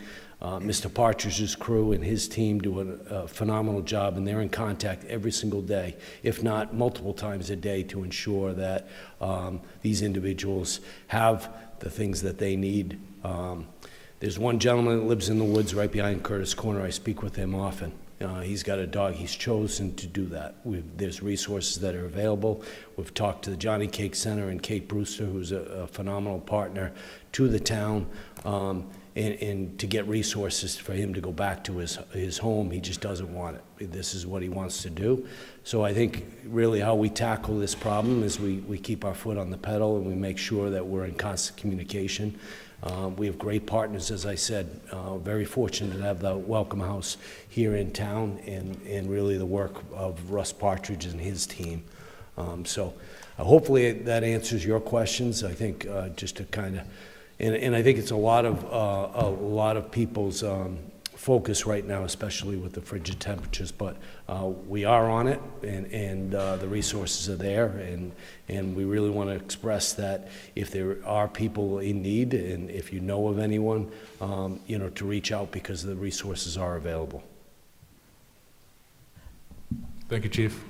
Oh, please. Chief, I wanted to know, is there any... Oops. I just need to interrupt. Could we just add to the agenda discussion of the homeless situation just so that we won't have any violations? Motion to add this item to the agenda. Second. All right, we got a motion and a second. Any discussion? All in favor? Aye. All right. So, Chief, somebody approached me, and I had a conversation over the weekend with some concerns that there are not as many beds available for unhoused women as there are for men. And I just wondered if you could speak to that. And is there a relative similar need? You know, like the 6 or 7 people, are they all men or all women, or you know, how does that break down? The 6 to 8 that are unsheltered right now, it's on their choosing, and it's not necessarily that they've decided that they want to stay outside of the shelters for whatever the reason may be. As far as the availability between male and female beds, and you know, in speaking with Mr. Partridge, I spoke with them earlier today. The resources are there. If there's a woman that needs shelter and needs a bed, they're going to find that and provide that. So we're not at a state where we're turning people away. There are resources available, and we're thankful for that. I mean, other communities are struggling and can't keep up with the rising numbers of homelessness in their communities. But you know, we have fantastic resources here and great partners that are working hard to ensure that people aren't left out. Thank you very much. And I was even talking to Jim about this, about another situation that I heard about what an awesome job you guys did and how much our town, our different departments and employees and just citizens do for people that are in need. And I think, again, that's why I think we're a wonderful place to live. Thank you. Good. Russ has also made a point of saying how outstanding the department has been in partnering with him and doing this work. So thank you. Thank you. Chief, thank you for being so prompt and answering my questions tonight. We're all so much closer to being homeless than we are to be a billionaire, right? And in these cold weathers, it can be deadly. And so if somebody needs resources in South Kingstown, where would you tell them to go first, in case people are wondering? The Welcome House, and even, if they can't meet it there, they have the warming center down in Westerly. They operate both of those facilities. And, at night, 24/7, they call the police department. They're always welcome to come into the police department. I have Russ's cell phone. I know I can call him at 3 o'clock in the morning, and he'll be right there to pick up and get the resources. So, again, no one should be left out, and the resources are there, so they can just reach out during the day. The Welcome Center, the doors are always open, but at night, feel free to give us a call. Thank you, Chief. Thank you, Chief. You're welcome. One last comment on that. When I called the chief today about those questions, he had all the answers already. The reason I bring that up, this is not a facade. This is a real problem that the state has faced, and the chief's on it, all over it. And he has gone and visited this individual that he and I have had many conversations on this. There's an individual who lives in the woods behind Curtis Corner, and the guy chooses to stay there. That's what he wants to do. But the chief goes and visits him regularly to check on him. So we're on this. It's an issue, but we are in control of it as best we can. That's all I have for the town manager's report. Thank you, Jim. All right, that's now going to move us to communications. Item A is an email dated October 29, 2024 from Marissa Salisbury requesting the expansion of Saugatucket Park by absorbing the abutting Wakefield Elementary School and its associated playground. Marissa, come on up. Hi. Yes, I'm here to represent the letter in regard to the Wakefield Playground. My supporters and I are asking that the town of South Kingstown allows Parks and Recreation to absorb a portion of that land as a part of Saugatucket Park. In its current condition, the playground is deteriorating and becoming an unsafe place for our children to play, and Parks and Recreation could help fix that problem. The fact that the children continue to use that playground despite the missing swings, the broken handicap swing, the dangerous amount of rust on the playground floor and the steps, it demonstrates there's an urgent need for an updated and safer playground in this area. We have an ongoing petition that currently has over 600 signatures from our community and supporters of this proposal that I have right here. Families travel to Jamestown and Wickford for their incredible playgrounds, so by enhancing this space, we can draw more visitors here to Wakefield and create a larger park that would ultimately benefit the local small businesses as well, and it would also protect the beautiful landscape of that area from being overdeveloped. Families stop here on their walks to and from Main Street. Parking is used as overflow for events around town and on Main Street. This is a highly trafficked focal point of Wakefield. So let's seize this once-in-a-lifetime opportunity to give a portion of this land to Parks and Recreation so they can develop a better space that is for this rapidly growing community. And I spoke with Parks and Recreation. They are in line with our vision and willing participants of this proposal. And we understand that any potential expansion of the playground wouldn't happen for a while, but in the meantime, the playground is rusty and dangerous. So we ask that you at least please take the responsibility of the playground upkeep away from the South Kingstown School Department. Like, this should not be in their budget anymore, and just give it to Parks and Recreation where they can fix the current issues and in the future expand it into a bigger and better park. And we hope that you can see how important this is to the community, especially with the amount of supporters that we have and this perfect space that we're just trying to stop it from being overdeveloped and let it be used for the community. All right. That's all. Thank you. Thank you, guys. Any questions? thoughts? So, I'm sure you're aware, we're sort of in the early stages of figuring out and making a decision as to what to do with certain vacant town properties, including Wakefield School there. A lot of this is, in the early stages, so you're really committed one way or another. Obviously, one, thought is affordable housing. Another thought is, sort of mixed use, having some business in there. And then another thought is, expanding the park. So these are all ideas that are sort of on the table. We're going to really vet through. So thank you for bringing this to our attention. Thank you very much. All right. That's going to bring us to item B here, an email dated December 5, 2024 from Ken Burke requesting that an ad hoc committee for the nation's 250th anniversary be formed. Ken? Thank you, Council President. I think Ms. Fogarty from the Secretary of State's office kind of outlined the nature of the request. There are a bunch of dedicated volunteers here in the town, previously from the town's 300th anniversary plan committee that still caucus. We're going to do it tomorrow afternoon, as a matter of fact. And we are excited to put our efforts toward helping the state and the nation as a whole celebrate its 250th on July 4th of 2026. We're at a very preliminary stage. We simply would love the council to consider forming a special purpose ad hoc committee to help in this planning, specifically for the town of South Kingstown. That can also roll up and collaborate through Lauren and the Secretary of State's office and beyond. All right. And I will have to mention that we have Sharon Henderson here, Jack Cadman, Bill Boardman, and Mark Phillips. Ken, are you recruiting members right now? If we give you the authority to escaped, appoint, yeah. Can you name those people? Excuse me? We're thinking about giving you the authority to appoint the members of the committee. All we want to do is caucus and come back, but whatever makes sense to the council. All right. Jim, go ahead. I will say this. I had the pleasure of working, seeing the 300th Anniversary Committee in action. They were the hardest working group of people I've seen, a lot of energy, and they did some great things for the town in 2023. It was wonderful.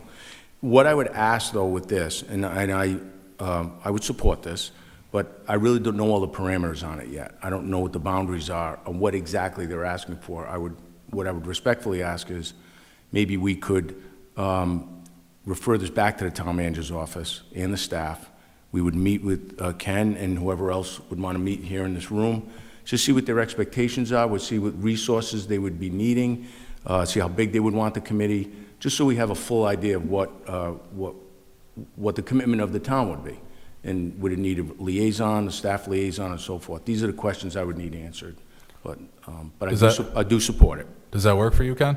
That's fair. Thank you. Good. I am also in support of it. Just want to let everybody know. So. All right. So, maybe perhaps a motion to refer this matter to the manager's office to flesh this out a little further. So moved.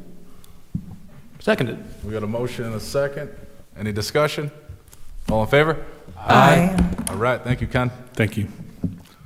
It's going to move us to item C, a letter dated December 9, 2024 from Mark DeMorinville tendering his resignation from the Sustainability Committee effective January 1, 2025. Motion to place the letter on file and thank Mark for his service on the committee. Second. We got a motion and a second. Any discussion?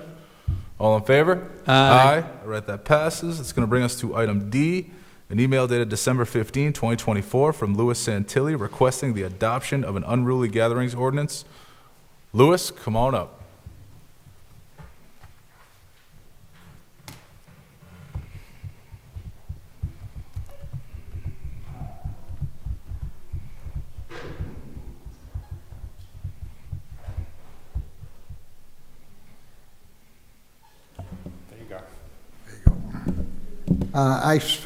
My name is Louis Santilli. I'm on Pond Street, 297 Pond Street.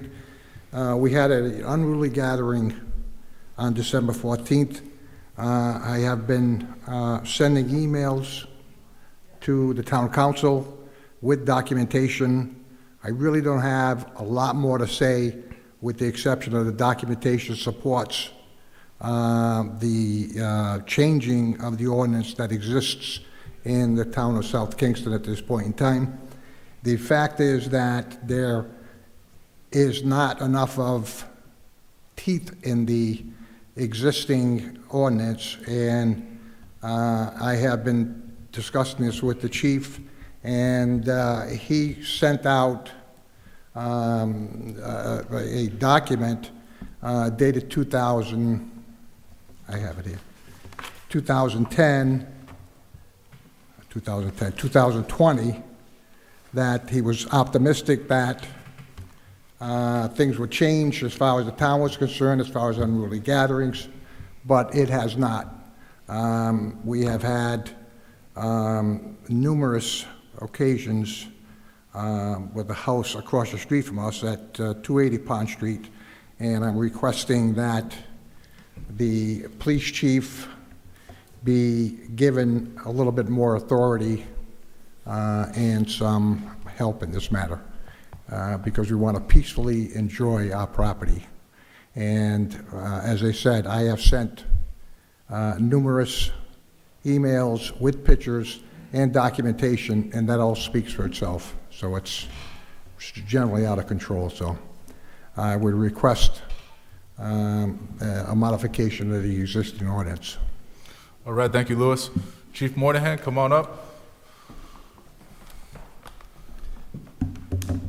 So as Mr. Santilli indicated, on Saturday, December 14th, there was an unruly large party, and it was probably in excess of 350 people, students, across the street from their property. It was located at 280, right? 280 Pond Street. Did you say 350, Chief? About 350 was estimate. Very large gathering. There was a DJ that was hired. There was tents. Mr. Santilli actually went over there. I spoke to him that day because he had reached out to the police department. And, you know, I think there was a lot of concern he was, I think, disappointed with the police's response. I think after speaking with him, I think that's changed. I explained to him how we go about with this when we have 350 students that are drinking. We're not quick to have everyone get in the cars and drive away. We don't want to make it an additional problem. So the officers did a great job with the party itself and breaking it up. It took about 2 hours to get people safely out of there with ride shares and everything else, is that we're just not going to push them out into the street and the community. This house is a rental property. I spoke to the owners that night. I placed a call in and then followed up the next day on Sunday. We've sent them a letter on Monday to let them know that this is the second party that's happened this year, where the police have been called and we've had to make arrests. In this instance, on the December 14th, there was 10 arrests made. 7 of the arrests were out of state. They were all students. We worked very closely with the university and the dean of students. He was advised of it on Monday morning and takes action on the school front on that side of it as well. And the charges ranged from underage drinking to the social host law to the worst, a felony being possession of cocaine off of one of the individuals. And as I said, it wasn't the first incident this year. On October 27th, we responded there, and the renters of the property were also cited then, and they were arrested and charged under the social host law, and for also for underage drinking. When we look at the unruly gathering ordinance, it has specific times between 10 p.m. and 6 a.m. for enforcement. And I think what my request would be is that we look at that and look to eliminate the time frame, because a lot of times in both of these incidents, the parties are happening during the daytime. So we can't wait till 10 o'clock at night to break it down. Absence the underage drinking, we would have responded, told them to turn the music down, but it wouldn't have helped with the traffic problem or the congestion for the neighborhood. And we would have been limited on what we could do. Under the unruly gathering, if we change the hours, we can come, see that it's unruly, it's a disruption to the neighborhood, there's cars that are parked there, potential public safety hazards with getting vehicles in there, and we could take action by shutting it down. So that would be my recommendation there. In comparison to Narragansett, I know Mr. Santilli had raised the question about having stricter ordinance in similar to Narragansett. I don't know whether that's necessarily needed. I think the police department and the officers do a great job when we have these parties in town. They are infrequent, but when we do have them, they do a great job of going out, shutting it down, charging people.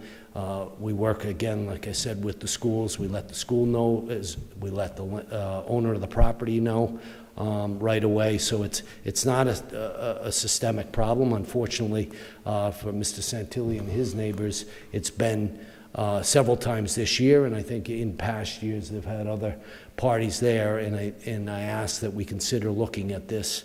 Eliminate the times, allow us to come in, be able to shut these parties down, and really deter future behavior. In addition, I would look at under our temporary mass gathering permit, so that's set right now as if you anticipate over 500 people gathering over a 2-hour period, no matter what the event is, you have to come to the council, ask for permission, and do that within 90 days prior to the event. The problem we have there is that there's no teeth in it if someone fails to come to you and ask for your permission. We can't necessarily go out and shut that event down. So I'd ask that you look at the temporary mass gathering permit and maybe put some restrictions in there that if someone is to hold an event and doesn't come and ask for your permission, that it would give us the authority to go down, shut it down immediately, and summons the responsible parties to municipal court. Go ahead. I would recommend that you refer this to my office, and the chief will develop some amendments and come back to you with a fix. So, Chief, do you feel you've already done sort of the analysis work that's involved to come to this conclusion that you want the changes? Yeah, I think that would be appropriate. I think, again, there's a difference in parties. We're seeing more and more, they call them darties now, daytime parties. You know, that's what's happening. These individuals made a conscious planning ahead of time to have a DJ there, to have tents. That's something that should come to your attention. Just like anything else, whether it's any of the other events that we have in town, Oktoberfest, and come and explain what they want to do, and give their neighbors the opportunity to come forward and say whether they're in favor of it or not. But there's really some loopholes there that I think we need to tighten up. Go ahead. Sorry. Given the circumstances here, would you recommend that we lower the threshold for that permit for mass gatherings? 500 just seems fairly high. 500 over a 2-hour period isn't high. You know, when we look at it, when we look at Sons of Liberty, and when they do the events in the parking lot, or you look at Elite Firearms or Airsoft, you know, over a 2-hour period, 500 people isn't a lot of people coming in. So I think restricting that wouldn't necessarily. Okay. Well, I understand your point, and for Sons of Liberty or some of the other organizations CTC, who are already coming in before us asking for the permit, they're not the problem. But if 350 people show up at an individual house, it's not the chorus of Westerly singing hymns. Right. I think the problem is the ones that don't come to you, you know, and ask for permission. That's where the problem is. And I think, you know, if we do work with Mike's office of putting more teeth into that if someone fails. We had another incident down at URI where there was a car show and a sound, and there was going to be a challenge with shutting that down, and that should have come to the council, where it was outside, it was in the parking lot, and it significantly impacted the neighbors in that area of the university. Chief, it's not a new issue of these, you know, hundreds of people having parties. I mean, they've been doing this in Eastward for about 15, 20 years now. And I do empathize with you having those enormous parties next door, just trying to live your life. So I completely understand. Could you? Sir, I'm sorry, sir. sir, Could you if come you're up gonna and speak to? If you're going to speak to me, thanks.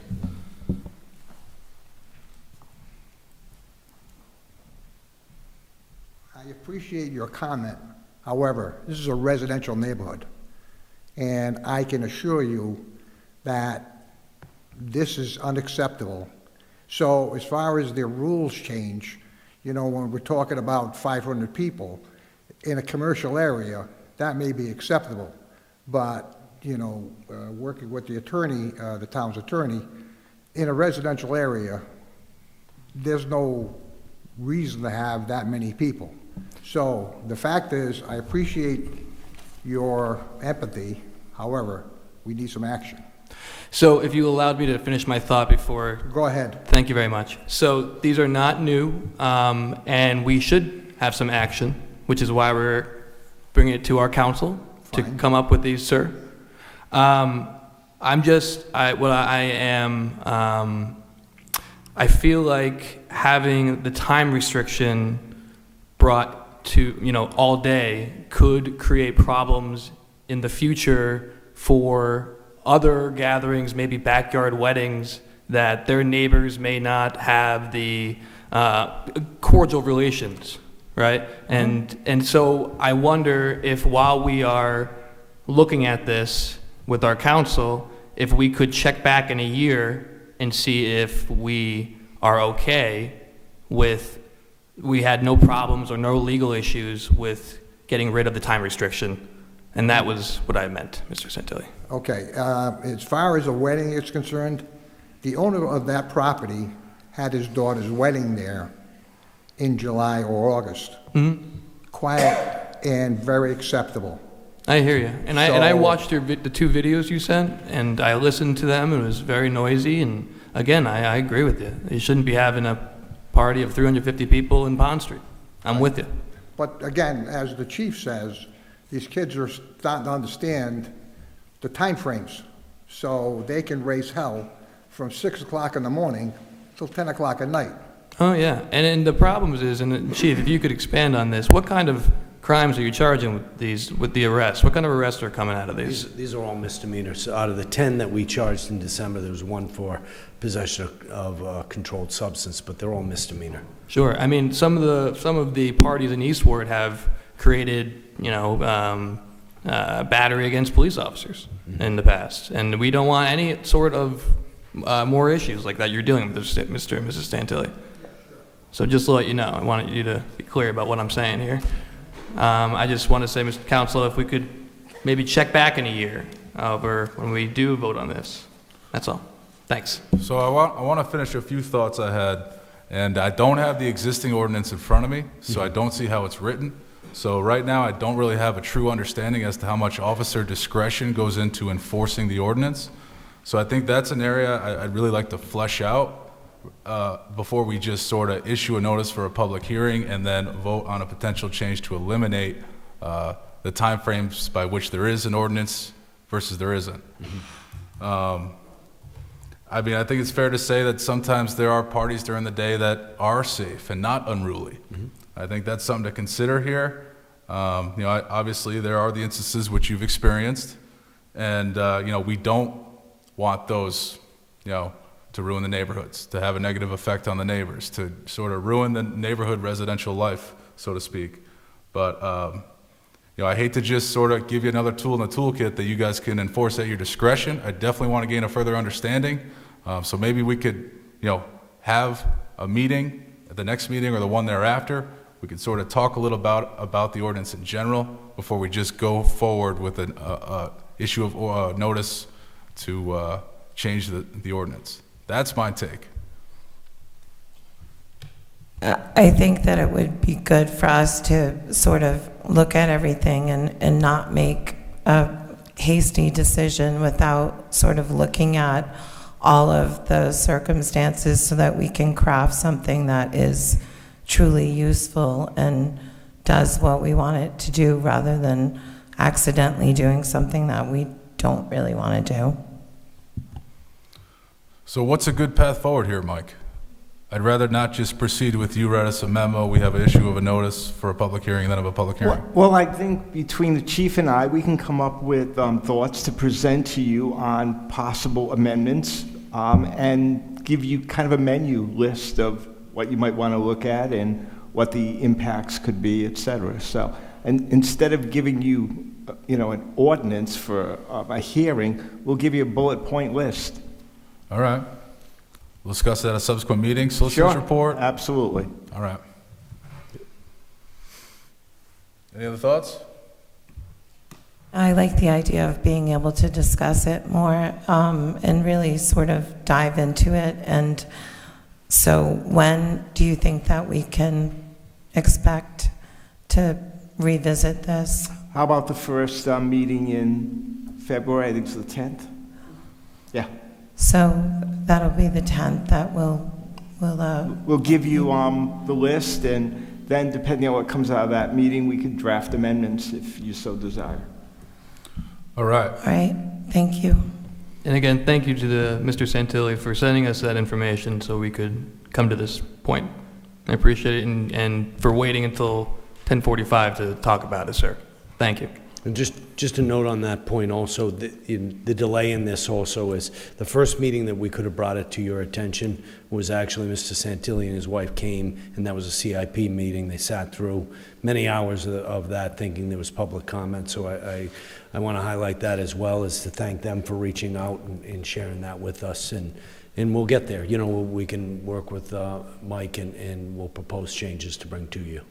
All right. Thank you, Chief. Thank you. And just one brief question. We are reaching out to URI and having follow-through on that, right?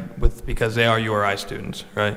So immediately, I have a very good relationship with the Dean of Students, Dean Graney, and anytime we have these incidents, I report it to him, and then we have follow-up afterwards with him. Thank you.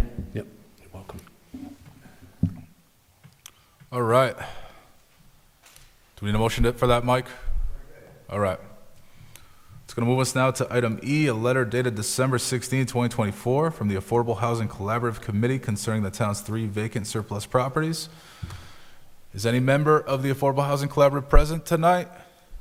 I did talk to Bethany, and she wasn't able to make it. But also, Jim, could you kind of discuss the meeting that we have scheduled? Yes. So the town council will be getting an email soon. I talked to Jamie Rabbit about it. We're getting Union Studios here on January 29th. It's a Wednesday from 6:30 to 8:30. And that is where we would have the discussion with Union Studios about what to do with the 3 vacant properties that the town council's currently trying to repurpose: the Wakefield Elementary, South Road School, and the Oliver Watson House. And maybe start moving forward, coming up with some definitive decisions on where we're going with this. And so that would, we'll be sending out emails and putting that on the website as well. Thank you. Thank you, Jim. All right. It's going to move us down to item F here, an email dated January 6, 2025 from Nathan Pham, Verizon, requesting a letter of support in conjunction with Verizon's application to the Rhode Island Commerce Corporation Capital Project Fund request for proposal to expand their fiber optic network and facilitate broadband for unserved and underserved residents and businesses in South Kingstown. What do we got here, Jim? This request was a little odd to me when it came in, so I did some research on it, and it turned out to be a good request, and I'll go over it real quick. Verizon is bidding on an RFP for the state of Rhode Island through the Department of Commerce on opera funds to bring broadband and internet service to the unserved and underserved in a community, and we're one of the ones that they've designated that they want to put this RFP together. Part of the request was that we write the town council support a letter to the Rhode Island Department of Commerce, and I contacted the Rhode Island Department of Commerce, and they highly recommend that the town support this letter. I even called a private attorney who specializes in these type of requests. He's a South Kingston resident who I know, and he highly recommended it as well. And the reason for that is we can make a specific request in this letter that they that Verizon, if they get the, this contract, that we could have certain areas of this town specifically get more broadband internet service for the unserved and underserved, which fits right in with the community learning center that we're trying to, that we're going to be building.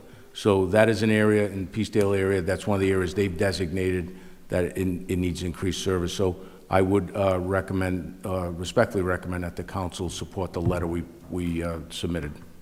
Thank you, Jim. Do I hear a motion to support? Motion to support item 13F. Second. All right, we got a motion and a second. Any discussion? All in favor? Aye. All right, that passes. It's going to bring us to item G, an email dated January 7, 2025 from Brett Harrington concerning the maintenance of effort calculations that determine the level of financial support provided to the school department. Brett, come on up.